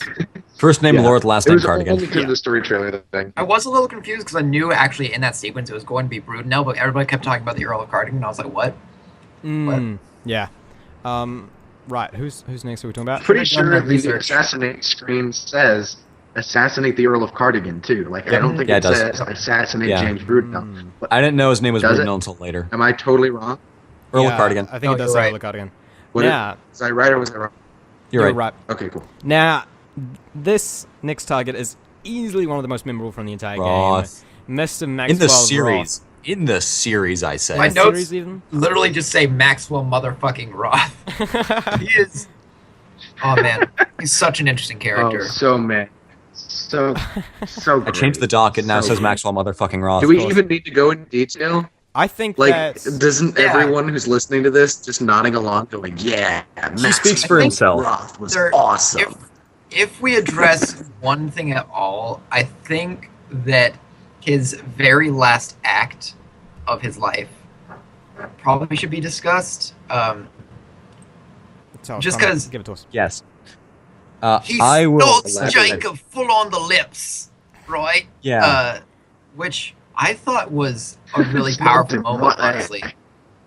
It was like- jarring and unexpected. Yeah. it really displayed his mentality of like just do whatever I want because life is temporary and everything's gonna die anyway, Yeah. and I'm just gonna create the most chaos possible. Yeah, the and thing I with think- that And is- you know, people kind of made the insinuation based on the kiss and how he often referred to Jacob as darling. There's kind of Yeah. people going, "Is he gay?" I don't know about that. I The Game Informer don't article know. referred to a gay character who's an important, villain in the game that I won't mention. But I don't even think he has to be gay for that kiss to make sense because Lawson, like you said, exactly. I was telling Right. Connor today my thoughts about this. It doesn't even matter because he's just doing what he wants because fuck it, no rules. I have all the power in the world. Yeah, right? and I That's think- exactly his mentality the whole way through. Like, I want to fuck with Starrick because it is going to be goddamn fun. Let's Yeah, do and I it, think- Jacob.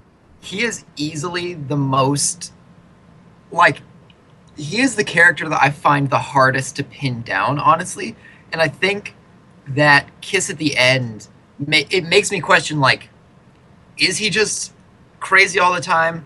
Is he gay? Is he straight and has an unhealthy affection for Right. Jacob? Like, there's a lot of things that it could be. And in my The head, ambiguity like- of it. The yeah, I mean, it's totally ambiguity possible. is Like, great. there are obsessive, insane relationships in the real world where that are like insane like that, and I think that is part of what it is. I think that's part of he why dedicated the whole show, like the whole Yeah. thing that happened that went down at that theater seemed to be just his like spurned lover esque reaction to Jacob's distrust of him. Like the whole thing with the dead crow invitation, which was creepy and That was dramatic nuts. and awesome. Yeah, And Yeah. then you have him saying in the thing, he's just like, "This is for my dear boy Jacob," and it's like, it's kind of good. whoa, he's really. really upset about this. And it's not even like Jacob said, there wasn't even a moment where Jacob was like, we're finished, Rolf. It was just like, we had this disagreement, you know? Like, disagreement is I don't want to murder children. Yeah.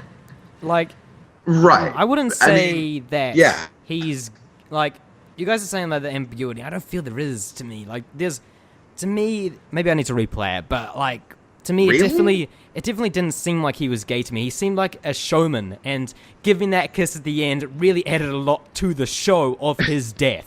I think I could it's definitely, just not, I can definitely see if you're following the stereotype part of it, like he says darling, and he's got this weird affection for Jacob that ends in him blowing up a whole theater suicidally because he's so spurned about Jacob no longer wanting to work with him. No, because he can. You know, he's really into theater. Like, that's possible. I think both are possible, and that's the brilliance of it. I'm not saying 100% that he is gay. I'm not saying 100% that he isn't. I'm saying I appreciate the idea that his sexuality was completely ambiguous. I think that he, as himself, is an ambiguous character, so it's really up to you as the player to interpret what he really is. His background is like intentionally I didn't jump to vague. the thing. Yes, it's funny. I didn't think gay. Someone suggested. It's funny that you should be. You should mention that his background is very ambiguous, because I'm just reading his database now, and he isn't even referred to as Maxwell Roth in it. He's referred to as Oberon, which is amazing. And it's like, we don't actually have any records of Maxwell Roth, but this is the story he likes to tell people, and I really like that ambiguity to him. Brilliant. Yeah, exactly. He's a showman. He's a showman, and he's insane as well. He's almost like the Joker, honestly. I want to know where he got that scar. Okay, because especially like in later Batman stories, they really play up like the Joker having this crazy obsession for Batman that is almost like bordering on love in this weird way. Like, there is a phenomenon where Jacob's got a grappling hook. I mean, let's not go too far into that. But just like it, you know, people can have a really strong affection for another person without their sexuality depending on that. Yeah, like, there was that. I think he's just crazily obsessed with Jacob to an enormous extent. You know, I don't think that it was love that he felt towards Jacob, like, based on the way that he interacted with him. I don't think it's. I mean, he might consider it love, but it's not the kind of thing you actually think of as real love. Right. And because we know that Maxwell Roth loves chaos, and Jacob kind of really clearly represents chaos based on all of his actions throughout the city. We know that Roth has heard of him. We know he invites him. You know, Jacob might be the perfect human representation of all of Maxwell Roth's ideals up to that point. Only Roth doesn't know that it's totally accidental. Yeah. You know? He thinks they're just on the same page about let's create as much chaos as possible. And then, oh no, Jacob grows a heart, and now we're not going to let the little kids die, and they weren't on the same page. And so, yes, it's not 100% true that definitely he's gay. I agree with you guys. I just think, he's insane, and I think his obsession mostly comes out of his insanity. One last thing. When he has the show, is he shooting people on stage? I couldn't quite tell what was going on because the stage was so far away. He is killing them. He is actually killing them. At the beginning, he says, like, to the audience, while the effects may be graphic, do not flee because they are not real, even though I think that they are real, as an incentive for Jacob to come and stop him. Yeah. TV Tropes definitely thinks that Maxwell Roth was straight up murdering people. Yeah. Now, moving on to I think it's pretty clear that he was. I kind of wish you didn't have to murder all the villains in every Assassin's Creed game, because I would have loved to see him again. Just sit down and talk with him instead, maybe. Now, if Roth was kind of the focus and the highlight for Jacob's story and his arc, then maybe Thorn would be a foil to Evie and a highlight for her arc. What do you guys think of how Thorn was added? How she didn't really have her own sequence, but she kind of just her and Evie kind of had different interactions spliced through Jacob's story. She wove her way through, and I really liked the way You know, that I you set think- this up, Aftermath. Sorry, Lawson, I just want one thing real quick. That they are exactly the go foils ahead. to each of them. So you have Roth, who is chaos to the extreme to counter Jacob, and then you have Thorn, who is like, let's get this goddamn shroud to the extreme to counter Evie. Super and cold, it's set like cold, up so calculated, well. and deadly. Like Exactly. the She evil is version. though. No, she it's takes it less to the that they're extreme in that she's foils. heartless. She is totally They're fucking more like evil heartless. counterparts. Yes, it's less. Yes, it's less that they're foils, and more that they've taken the traits that Evie and Jacob both struggle with the most and exploded them into characters. So, like Jacob, yeah, he's chaotic, but he's also got a reason for being chaotic behind chaos in itself. He wants to help the people of London. He wants to do a service for the city and for the world. Chaos is just his misguided way of going about achieving that goal. Maxwell Roth is that chaos amplified to the point that it represents Maxwell Roth's entire character. Lucy Thorne is the same way to Evie in that Evie's all business mentality of I just need to get this done, and she's struggling with her feelings for Henry the entire time. They've taken that aspect of her that she doesn't really like so much about herself, Yeah. and they've turned it into a character. Especially they're since, not foils in that regard. A foil would be Fair point. someone Yeah, fair who's point. completely the opposite of the character in every way. But they complement the characters in a way that is brilliantly enhancing of their arcs. Yeah, Absolutely. That's what I especially- meant, just the different term. Especially you mentioned, the evil counterpart bit, because Lucy Thorne really takes, like, the cold calculation, like, if you're in my way, you are going to die mentality to an extreme. And it kind of builds off of, like, this line that Evie says in almost the very beginning of the game, where the first time you see Robert topping the funnily dressed man with the top hat and the blue outfit with and the Yeah. top hat with the B on it, or whatever. Maybe it's an R. I think it's a B. Which was I found strange. I was a little confused. Yeah, What is do you guys know what the B stands for? No, I don't. But Brudenell. Brunel. he's the real B. But Gasp. but Evie, like, she sees Robert Topping getting brought in for interrogation, like torture and shit, and Evie's like, "Oh, that's sad. Can't let it interfere with the mission." And it's like, I was like, Yep. "Holy shit, Evie! Yeah. Seriously." I mean, he's gonna be tortured, and she's just like, whatever. And then then, she's, I mean, you do she's go back and insistent on save- leaving him there. He Yeah. escapes, but she's content to just be like, okay, you're not going to die. Yeah, You Evie can figure it started out. out as really cold. I was surprised, but I think they really didn't focus on her being cold for very long. So that was I think that part of it is we can kind of say that as they see these antagonists that are, the heightened extremes of what they can be, that's what brings them closer to the center. So you have Jacob, who after Roth, starts, I guess if you play it, the sequences in order, which I don't know why they let you play sequence 8 first. That makes no sense.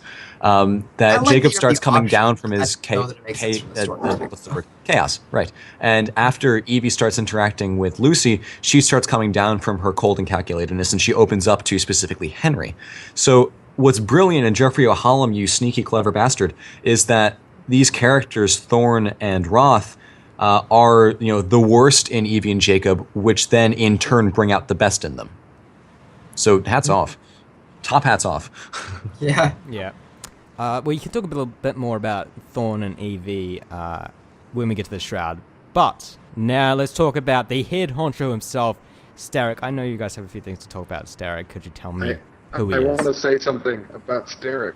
Go ahead, Lawson. Right now, I've been wanting to say this whole episode. Oh my God, isn't it super, super apparent that the marketing misrepresented his character in every single way? Because I know we were probably on Yeah. this podcast discussing he looks like he's going to be a paranoid freak the entire time. I even said, I Yeah. really hope he isn't paranoid for the entire game. He just starts out really cool and confident and then becomes paranoid later on in the game. And as I was playing it, when we got that first Starrick, vignette, when we got that first Starrick With the vignette, I was T. like, yes, I was right. They're going to start him all confident, and then he's going to get more and more paranoid as the game goes on. Nope. He remains completely cool and collected right up until the moment that he gets stabbed in the neck. Every He has a single couple thing he moments. does is without fear or paranoia. he gets a little crazy when he's mourning Pearl and he shoots that one guy, but that's an outlier in terms of his personality. There's nothing scared about him anywhere in this game. There are a couple moments where he is like visibly shaken by developments. One of them is definitely he's mourning Pearl, who is the only woman apparently that he ever loved, which possibly means that she is the only person that he considered an equal, because the database entry on him is very much like his only interactions with people is manipulating them. Like he honed his charm so that he could control other people. But he also has a moment where when he learns that Lucy Thorne has been killed, he visibly like stops and just kind of like glasses over for a second, which is really interesting because he was in the process of dictating a letter cutting off association with Lucy Thorne. Yep, that was crazy. Yeah. Now, there's this one speech that really stands out to me from Starrick. I will just read it real quick. It's not too long. Yeah, exactly. It's a tea speech. Yeah, tea speech. She's great. Gentlemen, this tea was brought to me from India by a ship, then up from the harbour to a factory, where it was packaged and ferried by carriage to my door, unpacked in a larder and brought upstairs to me. All by men and women who work for me, who are indebted to me, Crawford Starrick, for their jobs, their time, the very lives they lead. They will work in my factories, and so too shall their children. And you come to me with this talk of Jacob Fry, this insignificant blemish who calls himself assassin. You disrespect the very city that works day and night so that we may drink this miracle, this tea. I love that he kind of underestimated Jacob in that.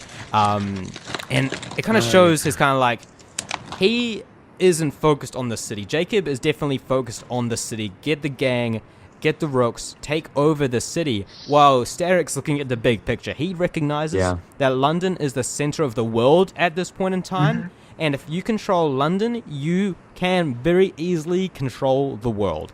Yeah, I really like this speech because, exactly Aftermath, to your point, he's like, I control the tea. I own the means of production across the entire world. I literally own the world, and I will own the children of the world right now, and forever and ever and ever, I will be in ultimate power. Yeah. And he's just establishing himself as, like, holy... Because, like, with the sign when you're getting out of Crawley, like, holy shit, this guy is in charge. And that really set out really well for me. A really interesting thing just with the world that wouldn't have happened in past historical periods, because you have... Because everything is manufactured and everything, and people own things because it's a capitalist society and you own companies and things. Like Cesare, he was this looming, terrifying villain, oppressing everything. I feel like the oppression in this game is more visible because his name is on buildings, his name is on crates, his name is on carriages. It's the name. The name is huge. It's a brilliant detail. Yeah, I think it's really interesting. Because we're talking about how collected he is and how he never really goes full paranoia, but there's that last scene where he, like, just before the final sequence where he's gearing up to go take the fight to the assassins themselves. You can his hats off to his voice actor, because his voice actor really conveyed this sense of this, like, contained, like he was really good at making all the emotions seem contained, but in this one scene making it seem like this anger was like just below the surface, like he could snap at any moment, and he doesn't really snap even kind of in the battle with the Shroud. I mean, maybe a little, but not much. But yeah, that voice acting and the motion capture in this for Starrick are amazing. Yeah, agreed. I just looked up who his voice actor is, and it's Chris Holden Reed. Just checking out some of the stuff he's done before. He doesn't appear to have done much Assassin's Creed stuff before, which is interesting. Yeah, I guess that kind of adds to... Like, with some of the characters, you can actually, like, hear them being a part of, like, their voices are recognizable. Like Cesare is recognizable as being Francesco. Dramatic. Yeah. Yeah. Also, what's the doctor's? Has been in every single game. Yeah. You want As to Verandre in Rogue. That's Alvaro Clemente. who? Chevalier de la Vendrée. Yes, The doctor We were talking guy. about- I was like, I know this voice from Alvaro Grammatica. somewhere. Grammatica. I thought you were talking In about the Elliotson modern for a day. second. Oh, He's yeah. the doctor guy. He's talking about Grammatica. Yeah, I like thought you were talking Grammatica a about lot. We'll probably talk about him he's with similar to modern day, Vendrée. Yes. Yeah. Okay, who's next? What are we talking about now? Okay, yeah, right. Starrick, final thoughts before we move on?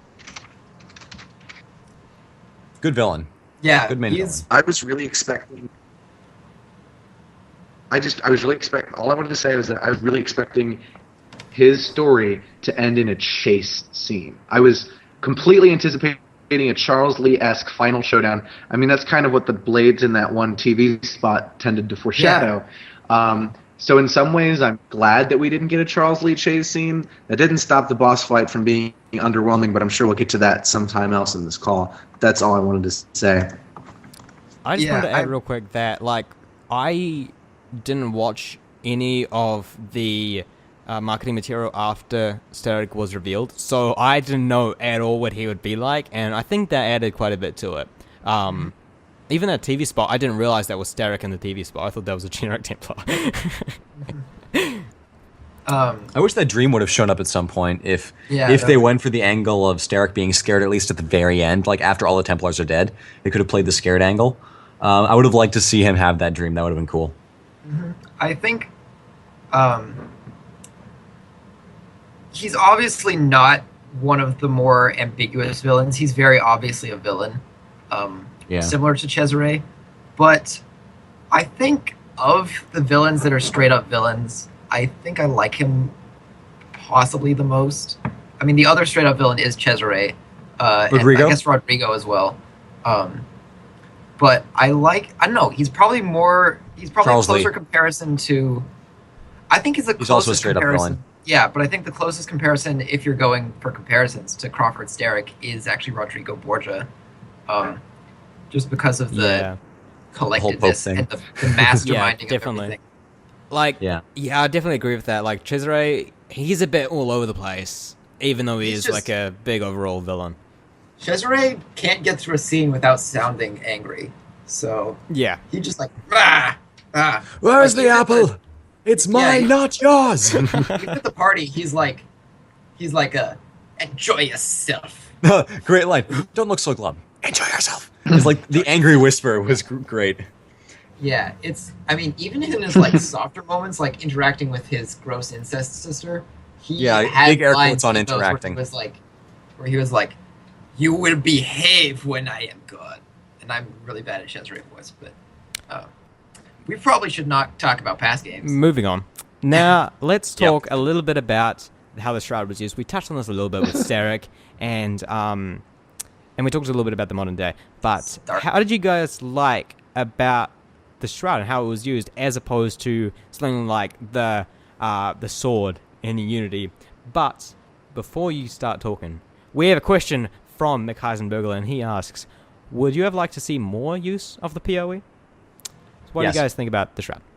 I would have liked to see it as an unlockable cape, but No, that's see, like a minor no, thing. no. See, That would've been that's so silly. no. See, that's would an like- issue that a lot of people have with Unity. Is that like you get the Sword of Eden, yeah, it's broken and doesn't work. It's not cool. I While feel like with Syndicate's system, though, you could have been like, yeah, you just regenerate health, whatever. Because by the time you hit level 10, it is really hard to die. I think that would be doing a disservice to the maybe, character but it of would the have been a Shroud, little though. There's no consists in that, though. There's nothing interesting going on with the It would Shroud. have been a neat visual thing, but I think I would have liked to see more of it because we don't see its effects on Starrick, really. It's like he puts it on and is like, I'm invincible, but like, okay. I think if the Jack the Ripper, Shroud of Eden theories come together for the Jack the Ripper DLC, which I really hope they don't, God, no. we'll see another aspect of that. Okay, fine. But I would have liked to see more of Starrick using the Shroud and kind of see the effect it really had on him. Yeah. You know? That was interesting. And have you guys read much of the intel so far yet? Because they actually, a lot of people may know that the Shroud has a lot of backstory to it, a lot more than something like the Sword of Eden, and that's from Project Legacy. And half the intel's dump in the game. More than half the assassin. All the written stuff is. Connor, could you let me finish speaking, please?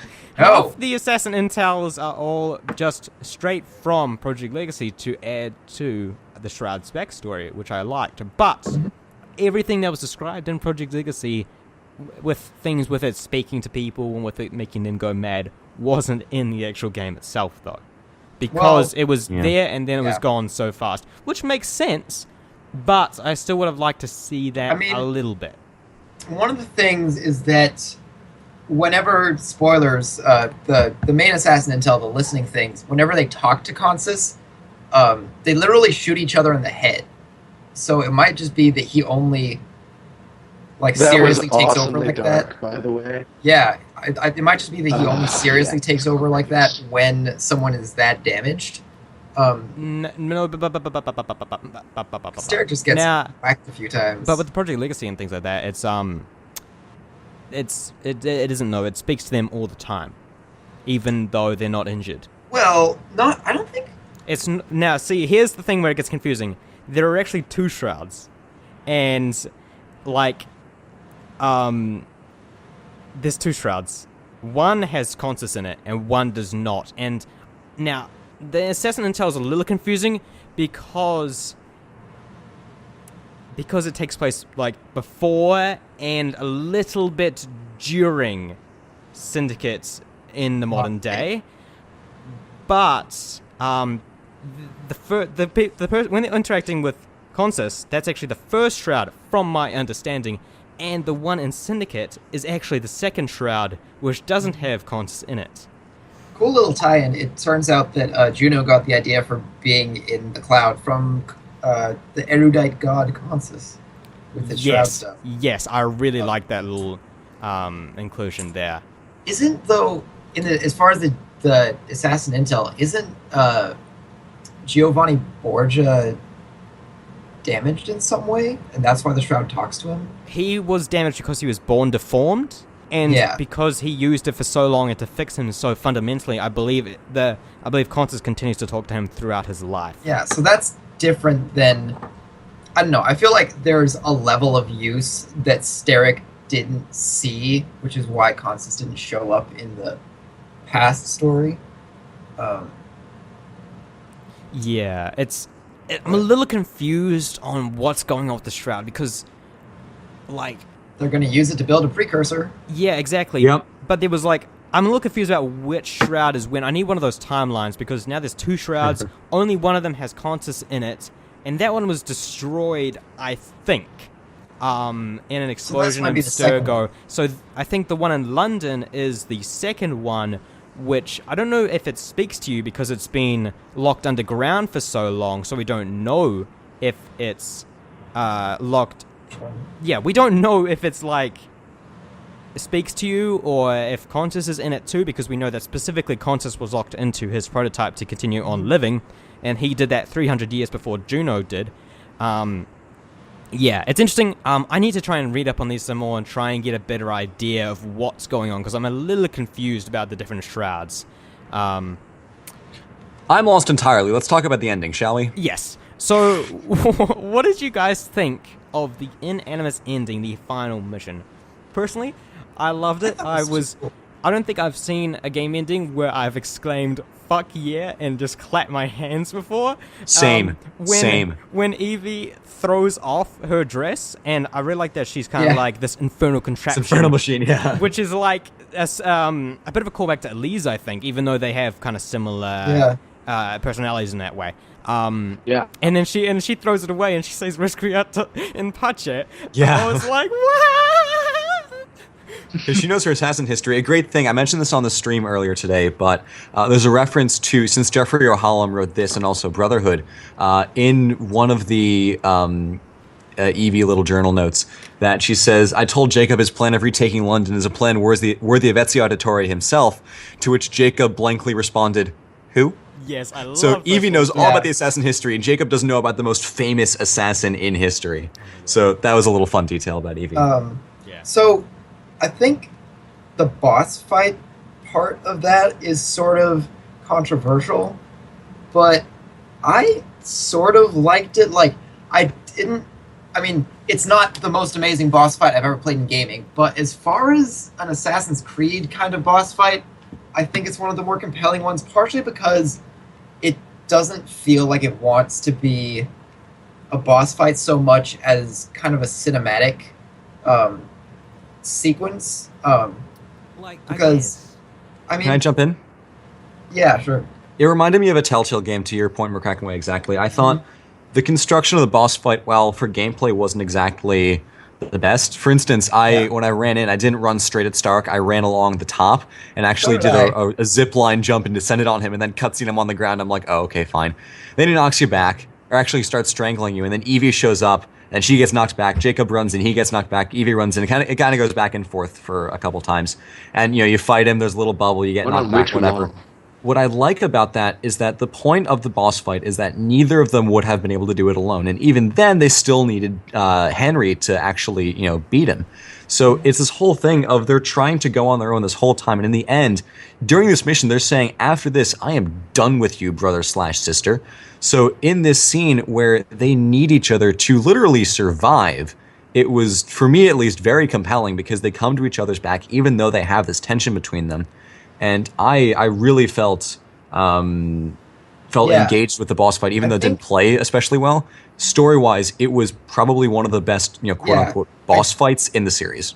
I definitely think it, gameplay definitely takes a backseat to story in this sequence. As it kind of did in Assassin's Creed 2, like, you fight the Pope, everybody's like, hooray, you fight the Pope, but honestly, the fight was kind of boring. Yeah. I mean, it was the conversation. Yeah, it was the play was conversation, but you can fight long enough that the conversation peters out and you're just hitting each other. Yeah. But, I don't know, as far as, like... Unity's boss felt that fight was really good, in my opinion. I think Unity's boss fight is interesting because I think there's a really easy way to just bludgeon your way through it that makes it seem really poorly designed. It but has if a you like, natural... Here's my thing about Unity's. It's like in previous games, you had the whole Kenway trilogy where you had 3, 4, and Rogue. They all had this final battle that involved a precursor temple and a parkour puzzle. Not really a puzzle, but just challenging parkour with lots of lasers and cool shit like that.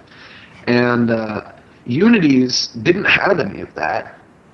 But what it did was it gave Gemon this sort of Eden and allowed the boss fight enemy to be in control of that sort of energy beam avoidance mechanic. So the fight became less about you and a bad guy fighting in a big dangerous precursor temple and more about you and a very dangerous bad guy. The very scripted nature of this boss fight meant that the gameplay was completely unsatisfying and it didn't feel weighty enough. It never felt like what you did mattered because it was so, piss easy. Germon's was challenging. I had to reload several times while fighting Gemon. Normally I don't like a lot of restarts, but it worked in Unity and in Syndicate. Yes, it's more story focused, but ultimately I think that's the biggest flaw in the whole game is that the gameplay in a lot of instances just isn't there, and the boss fight is one of the clearest examples of that I can think of, especially with the laser beam thing, because that just didn't matter at all. That was kind of dumb. Although there was one, I think the last set of laser beams coming at me, I did exclaim, "Oh shit!" because it took me they just seemed so omnipresent. But I think I had a different experience than you with the final boss in Unity. I kind of had two experiences. My first experience, because I know you're a very story-focused person. You play the story and that's your game. But I went around, I leveled up, I did all the stuff. I was I was peak assassin shape at the end of the game. So the way, the when you're at that point in the game, it's very easy to just cheese the final boss fight and just keep running up to him. But I played it, the third time I played it, on a subsequent playthrough, I realized that there's a lot of architecture in the room to get up on and approach the fight different ways.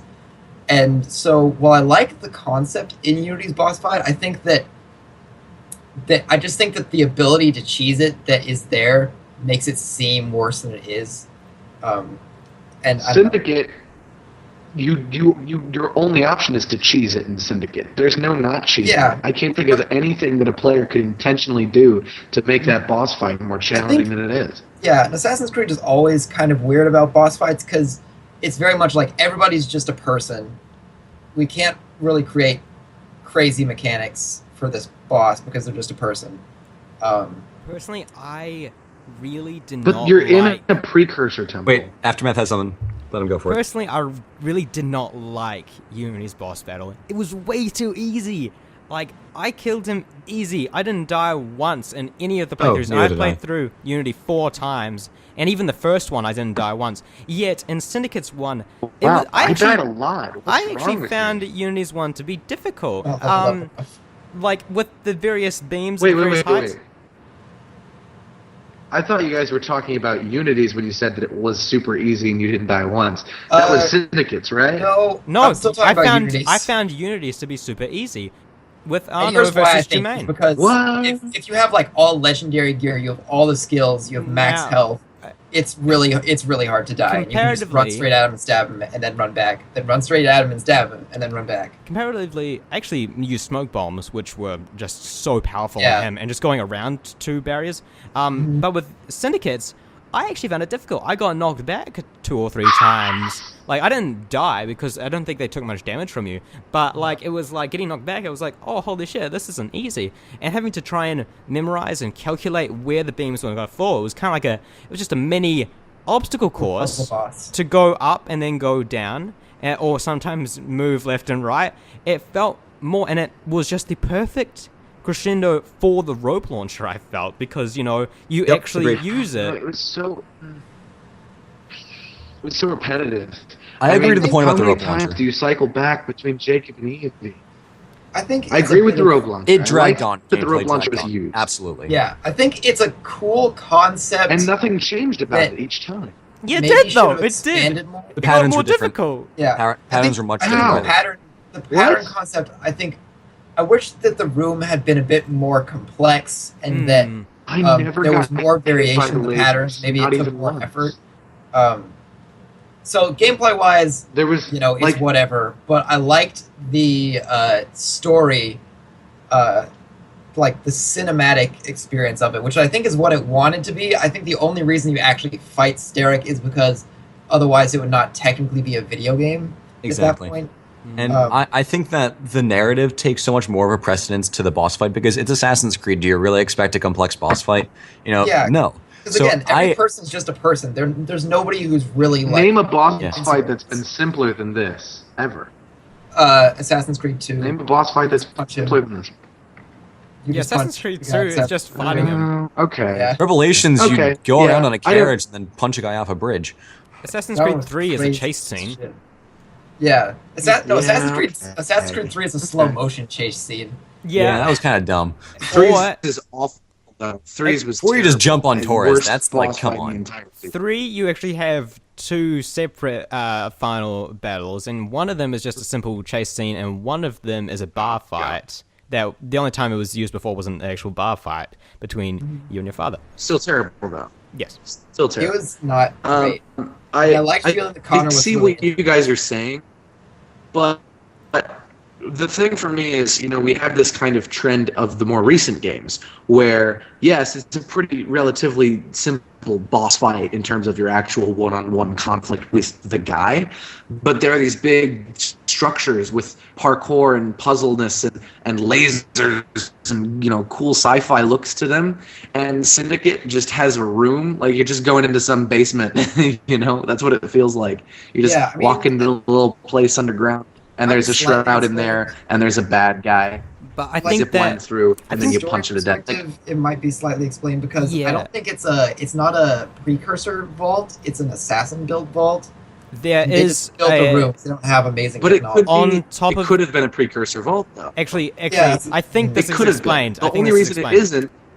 isn't. There's actually on if you The go only back reason to it it. isn't because they didn't want it to be. Well, okay, yeah, that's fair enough. But if you go back to it, then there's actually like an eagle embezzled on top of the tomb, which leads to it. So I think that it is an assassin vault, but I see what you're saying.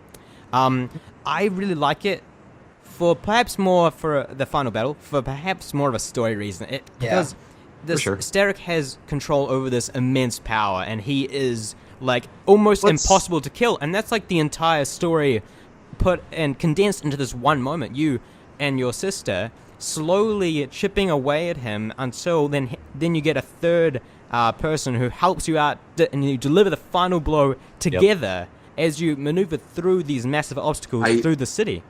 Yeah, and I think agreed. I still disagree with all three of you.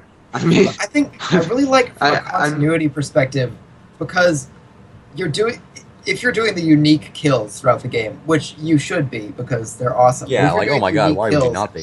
Yeah, if you're doing the unique kills, by the time you get to that final button press against Starrick, it feels like a culmination of the entire game, and it's suddenly like, we've been doing this on our own the entire game. This is where they work together, and you press the button, and that's when they do it. But I mean, no, it wasn't weighty enough for me. There wasn't enough gameplay in it there, and even the story of it left me kind of underwhelmed. It was just you're pretty much vanilla.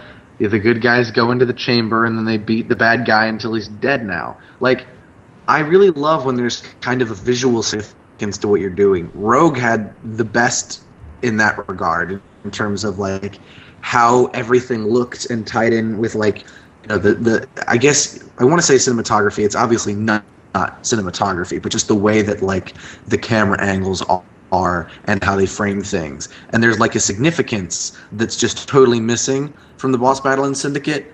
And so again, I'm outnumbered here, of course. All three of you guys seem to be pretty big fans of it. So I'm not convinced. I'm not in favor of it yet, and it's still one of my least favorite boss fights of the series.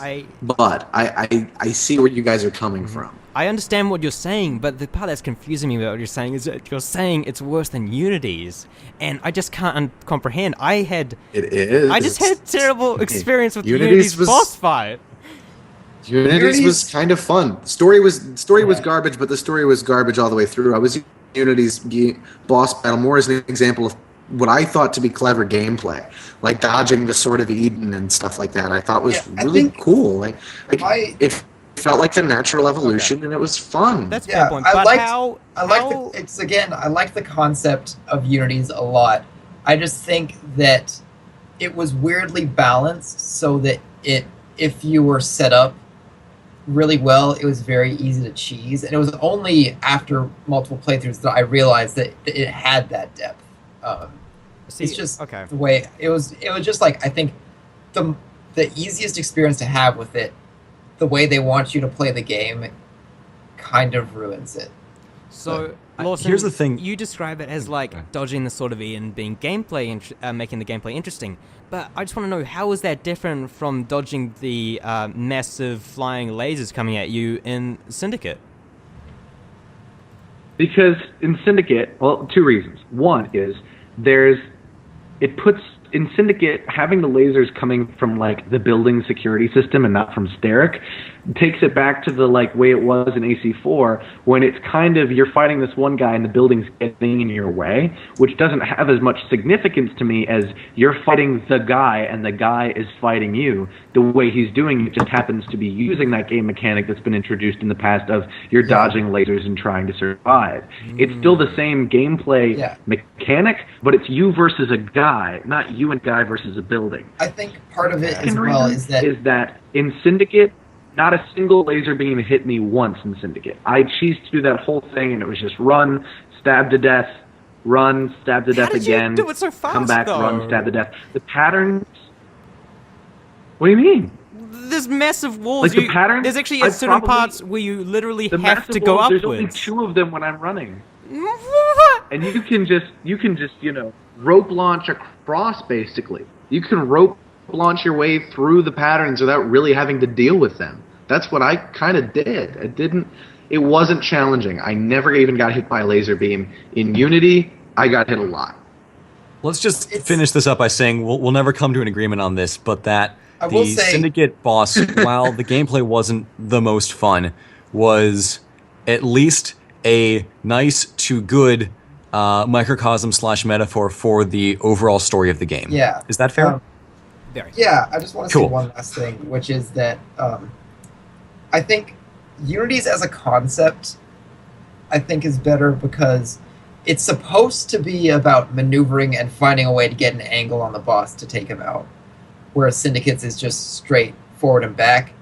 I just think where Unities falls down is where I came into it, which was, again, it made it very Unities was cheesable, circular, but and Syndicates was linear. Now, Yeah. let's move on to Yeah. one of the most divisive parts of the game so far, although I think that we, all four of us here, are probably quite in agreement on it. Let's talk about the modern day. Let's first start out Yes. with talking about the format. I really liked the format for Syndicate, especially compared to Unity. It's basically like a Unity, but with a bit more. It felt like a best of both worlds, because there are people that absolutely hate the modern day. Well, okay, you get 30-second cutscenes every now and then, and you get some extra database entries that you can just completely ignore if you don't like it. But me, I love it. I listen to all the audio logs, and I watched and loved all of the cutscenes. I think it's the best of both worlds. While other people, for some reason, have now assumed that they're... Like, I can understand... People were saying after Uni, like, they want it one way or the other, but now it's gone a bit far, and I don't really understand it anymore. People were accusing people who don't like modern day of lying, of people not playing Assassin's Creed for the right reasons. People were saying that modern day is the worst thing to happen to the series. It's like, guys, this is as close as we're going to get to getting along. Please, I'm pretty sure this is how the Reformation Wars happened. Yeah. 30 years more. You guys all understand my standpoint on not the modern day, but the way people argue about it, and just how it comes up all the time, and it's such a hot button issue in this community. Personally, I've always been very easy to please in the modern day department. I liked AC4's modern day. Unity's is the only one to significantly disappoint me, and I'll tell you what, I was never opposed to the idea of a fully non-playable video-only modern day. The story, as long as it moved forward, I was going to be happy. Syndicate made me very happy. I loved how, despite the fact that it was only 11 minutes in total, there was still a really clear arc, really well-defined characters. Everything moved exactly how it should, and there were really great plot twists, and that end conflict battle scene was absolutely incredible. I've been humming Underground for days since. Yeah. And the only fault that I personally took with the modern day was one that had no real effect on my personal enjoyment of it. My fault is this. The purpose of doing a video-only modern day is so that the new players can kind of come on board and not have to worry about a bunch of extensive lore. That was my interpretation of the initial transition into Unity, which basically forgot about the lore entirely of the modern day and just said, you're playing a video game. In Syndicate, I kind of feel like what they're going to do is only going to please us, only going to please the diehard, we'll love whatever you give us kinds of fans. And I'm not saying that's that's poor phrasing for what I'm actually trying to say. I think you understand what I mean. I think it's one of those things that, like, the new players, they're not going to get it at all. They're not going to know who Sean and Rebecca are. Even real AC fans, anyone who hasn't read Initiates doesn't even know who Galina Voronina is. So she just pops up in the story, and for us, it's like, oh my God, it's Galina, and she's crazy, and she's going to kill people for you.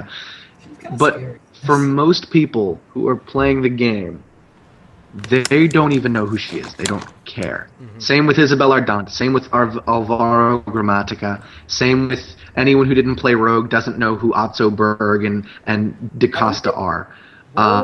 So I have to wonder if Syndicate's modern day actually accomplishes the things that Ubisoft set out to accomplish with it. Regardless, I'm definitely converted, and I'd be happy to see them go in that direction in the future, especially if they make it more substantial and give us more actual modern day content, maybe double the runtime, hopefully.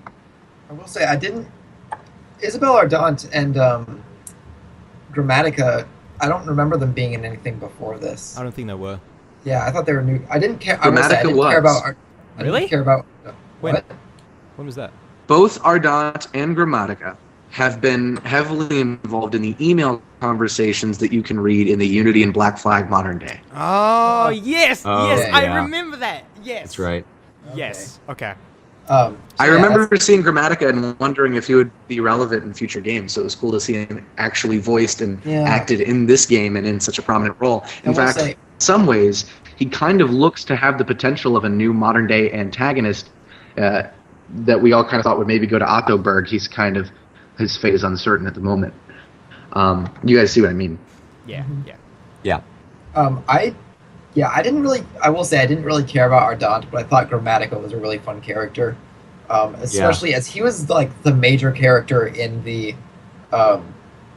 first 10 Assassin Intel things, the listening ones. Yeah. I really liked the cutscenes, especially. And the first one, the very first cutscene, actually, we first see Sean and Rebecca. Quick side note here. I think it's funny that Sean has, over the course of the game, slowly beginning plastic surgery to look more and more like his voice actor. But At least he didn't become Adam Sandler and Ben Stiller. Of course. Count our blessings.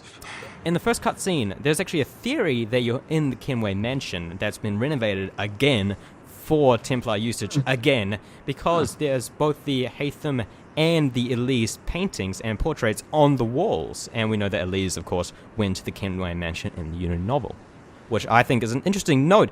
Although the view of outside, because you see the eye, the London Eye, I'm not sure that quite lines up, but I like the idea. I would accept that, yeah. Especially because we have Lucy Thorne. Lucy Thorne is using the Kenway Mansion as her private holiday home in Syndicate, and there are the little trinkets on the walls that are all memorabilia from the Kenway time in the series. Which they were actually when Evie's in the Kenway Mansion, she actually says Lucy Thorne's a bit of a collector. Is one thing she says. One thing about the opening cutscene, a great little detail that got me right back into the modern day was Rebecca said something, and she said, "To who?" And I leaned over to my roommate and said, "To whom?" jokingly, and Sean said, "To whom, Rebecca?" I thought, yep, we're back. Everything's okay in the world. I love all of this. So instantly, within 2 lines of dialogue, I was like, great, I'm right back in it. This is fantastic. Sean's here, Rebecca's here, gang's all together. This is going to be great. Mm-hmm. So I really loved that one scene. Now, let's talk about the individual characters for a moment. Bishop's back, and instead of being a bitch in a dark room, she's now actually fully lit up, and Sean's not next to her, so she's still there, although I still really dislike her, because she's always bringing us out of the Animus and being like, let's check on Sean and Rebecca now, shall we? Initiate. And I'm just she's not landing at us, though, so it's a massive improvement. I will check on Sean and Rebecca myself, Bishop. I don't need your help. So I still dislike her. She's there for a reason. She's better. Can we agree she's better? We understand what's going on. I think she makes more sense. She keeps things understandable for the audience that doesn't play these games all the time. And I like one thing about what they did with Bishop this time around. One thing that we kept saying was, okay, and this was when things were leaked. So if you weren't part of the watching what was leaked, you weren't part of this. There was the whole, why is Sean, but Bishop is still Bishop? Sean presented himself as a codename Deacon in Unity, and Bishop was assumed to be a codename as well. And they kind of covered that, because in this game, in the database entry for Bishop, it is revealed that no one knows who the hell she is, not even Sean. Yeah, well, okay, Rebecca knows who she is, allegedly. I kind of like the idea that she's just a total mystery to everyone around her, as much as she's a mystery to us. Because now I don't feel like I'm out of the loop, because we're all out of the loop. I appreciated that. That being said, she's still annoying in some respects. But now there aren't helix rifts like the ones in Unity, where she's yelling at you every 7 seconds to She's also do now the making the XYZ missions harder for technobabble, us. collect the data. Yeah. She's Like, hey, I've more hidden it like- in one of 7 chests. Good luck. Come on, Bishop. This one, it's more like she's she has a reason for existing, which is to connect you to the modern day assassins and connect you Which to is the how she modern should day be. purpose. Yeah, I mean, as much as you say like we can check on them ourselves, it's like we're still just some asshole sitting at home Okay. playing their console. Now, So we don't actually have that capability. Lawson, you mentioned in the database prompted me to go check it out. Check out Bishop in the database, and I like her a lot more now. She's actually not an assassin. There we go. She's not an assassin. She's a an holdover initiate. from the Initiates. She was an Initiate, and then William made her the lead of the Initiates working with the Assassins. And so everyone has these theories on who she is. She's a defector from Erudito and things like that. And they actually mention who we haven't heard from in a while, which is Yeah. true. I think they're disbanded, but I'm not sure. I think in AC4's modern day, which is the strangest place to put in modern day in AC4's multiplayer, which is the strangest place to put modern day info, they reveal that a large amount of them, at least a large amount of them, a lot of people think all of them were arrested in some kind of I think it was a bank heist of some kind, but maybe it was Templar maneuver in there. So that's why we haven't seen a lot of them, which is really strange. Still. But it's very interesting. I'm interested in Bishop, although I still wish she would stop talking. As a character, I'm interested. I wish she would stop talking to me, though. I'll take it. It's an improvement. Yeah. It might just be you and not the character. I really don't mind her anymore because, like, in AC Unity, her purpose was to make the game harder for us, which was annoying. But now she's actually helping us. She's connecting us, like Lawson and Connor mentioned. Like, I don't find her annoying anymore. At first, I was like, ugh, Bishop. And then I'm like, no, you're just doing your job. You're helping us. You're keeping us in the So, loop. Like, I'm okay with that. I'll I have a admit, secret. I'll admit, I had a bit of a groan when she was like, I really hate when those two go off book like this, because I'm like, no, it's awesome when they do that. Stop being mean. I mean, but like, that's the it only makes moment sense. in the whole game that made me go, eh. Yeah, but With regards to yeah, Bishop's I agree. I mean, it makes sense though because somebody's got to be like, "Come on, guys, we were supposed to do this one thing, but whatever." But I have a secret, which is that she's not my least favorite modern day character. My least favorite modern day character is actually Violet DaCosta. Yep, agreed. I'm not a Oh my fan. god, so agreed. But If only for her opening speech in Also Rogue. more tolerable in this game. she's more tolerable Yeah, in this no, game by the no. fact that she doesn't really show up in this game that much.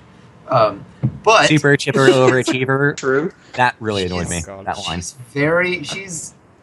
she's pretty important Yeah. to the actual ending, which I recognize as next on the list. Yeah, Right. we'll get to that in a To the second. direction. And the other thing about the modern day that I want to talk about is, Galena is a pretty divisive character. Well, not really divisive. I think when she kind of came out in Initiates as a new character, there was a lot of hype at the possibility of like a female playable modern day character, and Galena seemed like a smart candidate for that.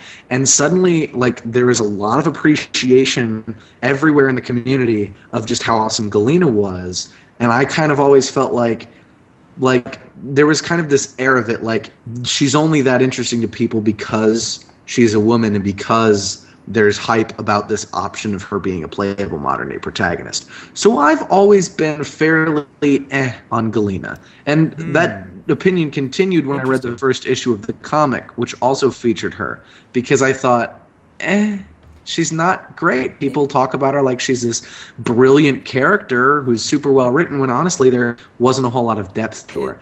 But I enjoyed her so much more seeing her in Syndicate, like actually watching her deliver the lines and say, when she pinches Sean on the cheeks and she says, I will kill him for you. Or she's That was like, a cute "We scene. go." I love I'm like, that. yes, I love this character. Now, I love her weird Russian craziness. And like, Yep. I've been converted to being a Galena fan, and I can't wait to see what she does in the next game. It's really amazing to me that you said that, you thought people liked her because she's a woman, because she could potentially be the next playable modern-day character. When, to me, I liked her because she was always the...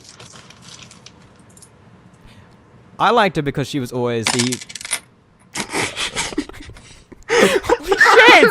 Yes. Holy shit! Connor. Maybe, but you wouldn't have drawn attention to it if you hadn't stopped. Jesus Christ. I couldn't speak over it. That was the issue. I really liked Galena because, to me, she was the personification of Assassin's Creed initiates. She was always there. She was created from Assassin's Creed initiates, and we all knew that she was going to be an important character. I suppose that when you bring it up, some people could have thought that she was an important character because she could be the next playable modern-day character, but I really liked her because she was an Initiates character. She was Assassin's Creed Initiates. She was the end goal of Initiates to me. I definitely think she's too insane. I'm so confused by that. To be a playable protagonist. I don't understand what you mean by you like her because she was Assassin's Creed Initiates. Does that just mean you would have liked any character that came out of the service?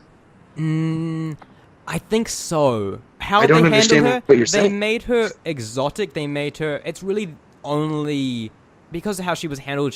Her character and origins only made sense for Initiates. So yes, actually, I think that depending on how they handled it, true.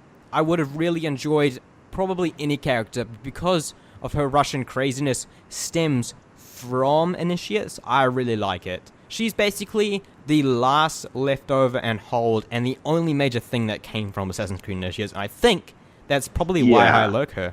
And you know that the guy who wrote Initiates is also the guy who wrote the modern day story, right? Are we all aware of that? Oh, no, but that makes sense. Because that's why Galena's here.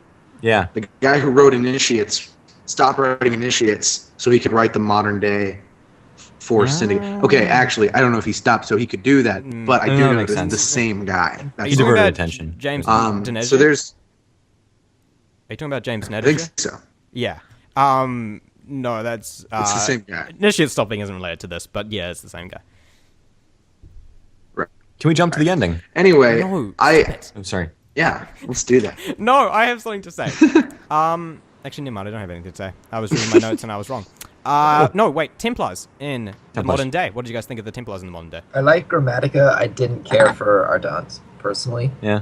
I wanted more from Grammatica Oxo. is like lovably evil. Like, I like how excited he is about everything. Yeah. But he's terrifying as well. He's kind of like, what's his name? Elliotson. It's like, Yeah. we're going to do something fucking Yeah. nuts, but it's for science, guys. Right? Yeah. And That's true. That's That's a hold very over apt into comparison. a next topic of ours in a second. Yeah. Now, actually, what did you guys think of Berg? But- I was interested that Berg got his ass beat in the very ending. He got smacked the fuck Berg down got by so Galena, little which was screen awesome. time. Yeah. Yeah, Connie, that saying was something? great, and I like that both his and Rebecca's fates are both ambiguous. But I really expected and wanted more from Berg. Berg was such a great, sinister, villainous presence in Rogue, which was brilliant because in Rogue he's not an antagonist to your character. He's your ally, and still he feels very sinister and evil. And it was really clever how they pulled that off. There was so much potential with his character to really step into that role of Warren Vidic. You know, we haven't had an overarching modern day villain since AC3, and they're kind of, I think the movie will have a lot to clear up about how that's going to work going forward. But now, I was kind of expecting Otto Berg to step into that role, and he was really as far in the sidelines as possible. He just shows up. He's clearly been defined here as TV Tropes calls this sort of the dragon. You can tell now that Otto Berg will never be the big bad. He's going to be the guy that you have to go through to get to the big bad. And whether that big bad is Grammatica or, Alan Rickon is being named more than he ever has been, but he's been here the entire time and we've never seen him. Alan Rickon is kind of the top guy. Actually, Vidic's son's being mentioned a lot as And well. there's also... Vidic's son is also being name dropped as well. So there are a lot of possible directions they could go if they wanted to have an overarching villain.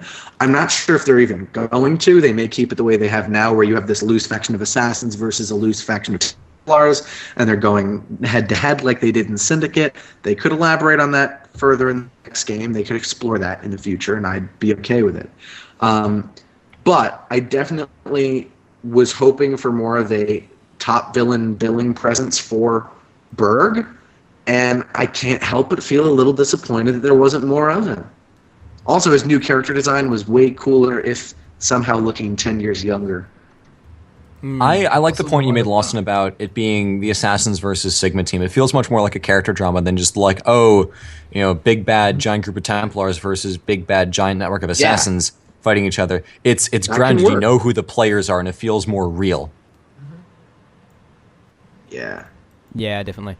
Now, let's... Connor, I thought you wanted to say something on there. Did we cover that? Yeah. Okay. I don't remember anything, so yeah. Now, let's talk about the main event itself. Let's talk about the ending. Specifically, that final fight scene and the thing that comes after it. What did you guys think of the final fight scene? One thing, actually, that I really, really liked with this is that because of the kind of... we're looking through these cameras to watch the modern day. They took this opportunity to add onto not only Rebecca's character, but onto the kind of the situation of the assassins as a whole. Because all of the drones that you look through have names, and there's 4 of them. Did you guys catch this in the corner? Oh no, where are they? Yeah, so, I saw it. They're, one of them. So there's 4 drones. I noticed it immediately. So there's 4. I noticed it immediately. I didn't Desmond. notice all the names immediately. I kind of saw occasionally. So they're named Clay, Desmond, Lucy, and Hannah, which I loved. Yeah. I'm surprised I Yeah. remembered Hannah. Like, I had to look up who Hannah was, and I was like, oh. Hannah, Rebecca's did you notice somewhere in the database, Sean name dropped Harlan T. Cunningham? Mm-hmm. Do you guys know who that is? Oh, man. I didn't see his last name. I really appreciated the name drop there. Yeah, I know him. He's from Initiates, ain't he? Well, let me look. He might be. I know he was mentioned a lot in Rogue, and he kind of went head-to-head with Berg in a 2012 Sigma team operation. I believe they were looking at the Ankh. I might be getting all of the details of this wrong because I haven't played Rogue since researching the marathon. But yes, that whole mention of Cunningham in Rogue is actually from Initiates. All that information. Okay. All that information is in Initiates. Check out his AC Wiki page for all that information. I didn't. He has a snazzy suit. Man, we need something like Initiates. Mm-hmm. We need more. Maybe the comics will step into that role. And at another point in the database, I actually saw Sean mention Harlan, and as you brought that up, I didn't even realize that he was meaning Cunningham, and so I just looked it up, and I was like, holy crap, this is so cool. You're welcome. Ending? Welcome. Yes. Let's talk some more about... Actually, we're already on the ending. Let's talk about some more of the ending. So what I really liked about the ending is, goes without saying, Underground, Austin Wintory, you mad genius bastard, you done it again. I've been listening to the song before, and I was like, when's it going to come in? Everyone said the scene when it comes in is really good. And I think the use of music in a game's ending is very, very close to, although it has a different effect, Parting Glass and AC4. It is just about the same level of not depth, but it adds the same type of effect to it. It really puts a somber twist on the scene, which I thought was really well done. McCracken and I were discussing this at lunch, but we really liked this a lot. And what I liked about the scene, plot-wise in general, is that it is a brilliant little microcosm in the difference between Sigma Team and the Assassins. So you have Galena kicking ass, Sean and Rebecca also kicking ass, but not as much. And I think Rebecca gets her blade snapped off, and she gets shot, and Sean does the dive thing, or maybe it's Rebecca does the dive for Sean. I couldn't tell. It all happened so fast. And Rebecca's been, straight up shot. And Rebecca says, go, Sean, go, get the shroud. And Sean's like, stay with me, Bex, forget the bloody shroud. Forget the bloody shroud. His priority is with his team. But then when Berg is getting the shit kicked out of him by Galena, he's like, Violet, go. The only thing that matters is the mission. And I love that it is so clearly distinct between these two. Yeah, only the mission matters, or however he says it, whatever his accent is. But Finish. It's Finnish. We had a whole episode on his accent being Finnish. That's right, yeah. Well, I meant whatever the sound is, not whatever the place is, but no matter. Yeah. So this huge dichotomy between the goals of Templars being indoctrinated into, we have a mission, we have a goal, and that is, eventually take over the world. Whereas the Assassins really are focused about people. We have the thing about the Shroud, but like, it's okay, we'll get it later if, we die and, we lose ourselves and we, sacrifice and just leave people, if we leave Rebecca in the, in the temple to just kind of, die, like, what kind of world are we building here? So I really, really like this scene. This is probably, for me, the best minute and a half or 2 minutes of modern day in the entire series. Yeah, I was actually, I've seen some people mention this a bit, and like, I was screaming like, get the Shroud and use it to save Rebecca! Get the Shroud and use it to save Rebecca! Sean might have taken hold of the idiot ball for a second there. Been a little short-sighted there. I kind of thought that's like what Rebecca was saying almost. Was like, go get the Shroud and save me, you idiot! Jesus Christ! But I don't know. Oh man, and when Sean is sitting there with Rebecca, dying almost, kind of, maybe in his arms, it like at the very same moment that the camera drone pans to them, you also hear the lyric, "Loved ones taken long before their time," and it's like, oh no. Man. Oh no! Oh, and also, the whole song is about death. That moment made me think back to when I read the reactions, and after all of this, I checked out that spoiler thread, and there are people going, "All right, someone give me the skinny. Is this modern day good or bad?" And everyone knew that it was going to be videos, and they were just like, nope, it's just screw this. I'm canceling my pre-order.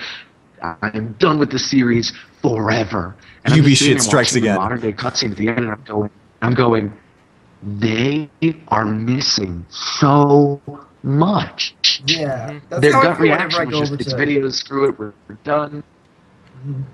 I feel like that whenever I go over to our games. It's like, you are shitting so much on a game you probably haven't played. Oh my god, and it's really fun. Nah. Never played it. And I've had so many experiences with that. Like, we had a costume day at school. I dressed up as Connor. And kids would just, they'd see the Assassin's Creed and they'd just make the weirdest freaking statements about the game. They've never played it. They just see on the internet that it gets the same treatment that, Call of Duty got a few years ago. And now they're just like, man, Assassin's Creed is bullshit. And now let's talk about... So we're done with the fight scene, right? Everyone done talking about that? Now let's talk about the final, kind of after credits scene with... was it DaCosta or was it Adon in the... DaCosta. DaCosta? It was DaCosta. Yeah, who was... we saw the clones, which... It's crazy. This is like our mind. This is the mindfuck. Like, oh my god, where is this gonna go now? Moment of this game. And I actually care about where it's going in the future. Yeah. And related to this, we have a question. Here's the problem with that. Go ahead. Okay. Sorry. So, this all runs around. We have a question from TMac9030X, who says, "What do you think about Juno controlling Abstergo?" Now, T-Mac, man, I think you're a little confused. It's Juno controlling DaCosta as an instrument of her will. I think it's an instrument. But what I wanted to know, what did you guys think about Juno controlling DaCosta like that? Well, here's the problem. The biggest problem with all of this is that it sets up this idea of we're going to build a precursor body and then use that to sequence the precursor genome immediately, thereby fulfilling the goal of the Phoenix Project, which was said to maybe take decades because of all the research, and now they kind of have a way they can do it. And the problem is that Assassin's Creed has a trend of the writers get ambitious when they're making their endings. They're like, hey, here's what we want to tease.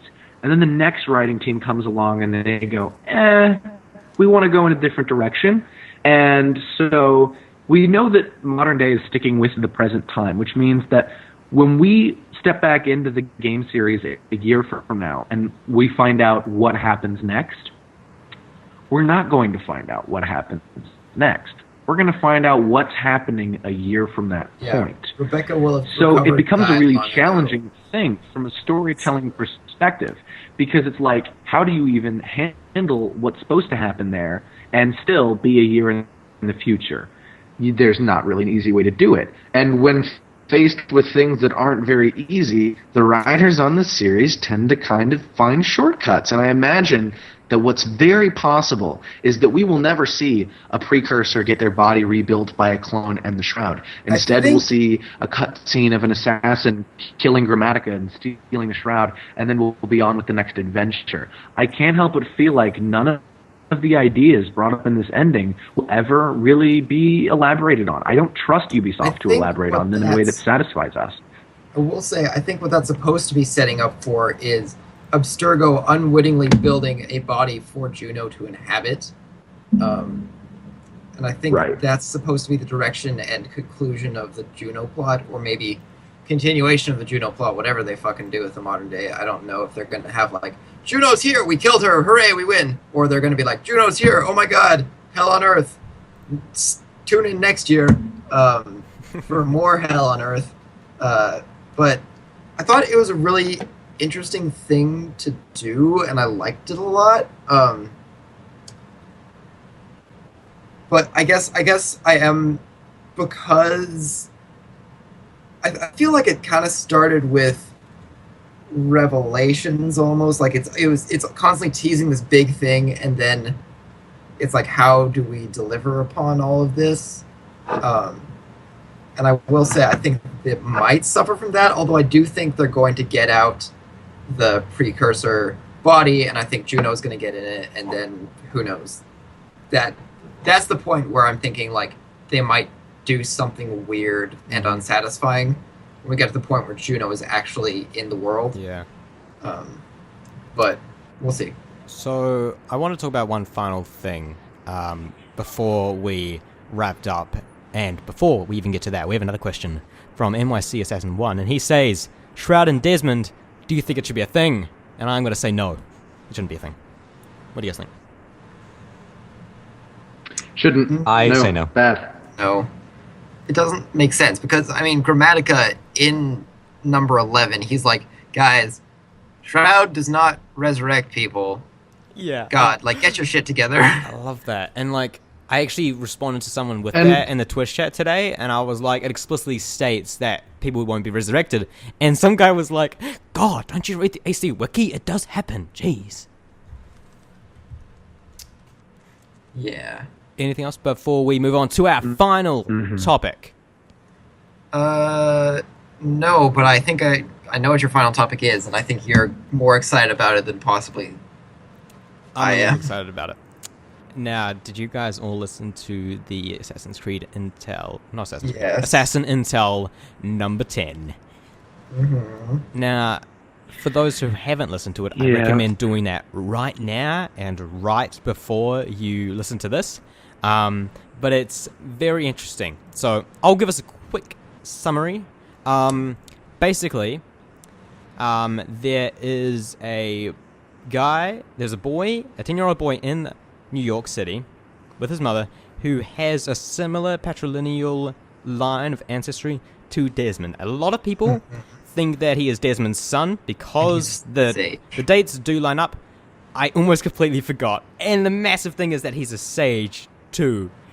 Like, what? What is going on? Yeah, Jesus. I mean, it seems like a big deal, but at the same time, I'm not sure what they plan to do with that. So, like, while initially I think it seems like a big deal, I feel like it's not blowing my mind yet. I'm just like, is it? I think, first of all, I think we should not by any means expect to see this elaborated on next year. I mean, Isabelle Ardant basically confirms this when she says, I'm going to keep an eye on him and see what happens. It's basically a completely non-committal way of introducing a plot element, because there's not really any obligation to follow up on it because we know it exists. And if they don't follow up on it, we can kind of just assume that they either didn't or couldn't or decided they shouldn't. But the thing of it is that it feels like one of those things. The first thing that I thought of was that it could kind of serve, and I discussed this at length with Greg in a private chat, so he'll know what I'm talking about. It would kind of serve as the basis for a really clever way to sort of reboot the chronology of the modern day story for a new audience, should they decide to do that for another freaking time in case it didn't work the last times. What they could do would they could have a plot that initially mirrors what happens to Desmond, only with his supposed son. Have him come into captivity, being put in an Animus, being watched by Grammatica in much the same way that Desmond was watched by Vidic. Only have it start to deviate from that, plot in really strange and significant ways throughout the course of the story, so that while it's completely fresh and self-explanatory and gives all that background information to the new players, it could also be a really clever twist on something that's kind of becoming a trope within AC. Every time a new modern-day character is introduced, we have them being strapped into an Animus so that they can find some piece of Eden that their assassin ancestor had. We've seen it in the comic, and now we're going to see it in the movie. So it's hard for them to think of ways to do things that are completely original at this point, but what they might be able to do with this new story element introduced in the form of Desi Jr.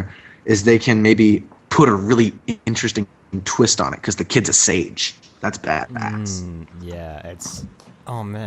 This is crazy. Like, I know it doesn't really mean anything for the story immediately, and it's a little strange they kind of, like, circled it off to until 10 of 25 in the database, but I think it's probably there just so that the hardcore fans will see it and really enjoy it. But I'm still really excited. I'm still like freaking out. Maybe I'm not excited, but I'm just freaking out about what this could mean for the future of the franchise. Yeah. I wouldn't expect much out of it, honestly. I don't have enough faith in the writers at Ubisoft working on the next game to actually, or really even the future games, to make it anything of importance. I think they all have their own ideas of what they want to do with it, and they're not going to see this the way we do, and they're not going to elaborate on it the way we want them to for that reason. You hear that, writers? Prove us wrong. Also, you. This does not mean that the next game will be set in the Wild West. Stop assuming that it's going to be set in the Wild West. Never, ever before has any game that directly spells out the next setting ever been trustworthy as a source of what the next setting will be. Yeah, and that's what I'm saying. Like, every prediction at this point, I think is wrong. It's funny seeing all the Wild West. Except for Japan. Japan is Bay. I'm definitely thinking feudal Japan. No, not feudal. Meiji Restoration, damn it. It happened in the same year. It's happening. It started in 68 and went till like the early 1900s.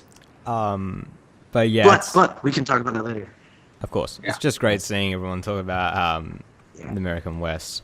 Now, this has been the Animus Island spoiler cast. Next week, we have a little bit more to talk about Syndicate, but we didn't really get to. But none of that will involve spoilers, so you can be rest assured. And really, I didn't see any on the list. Yeah, some collectibles.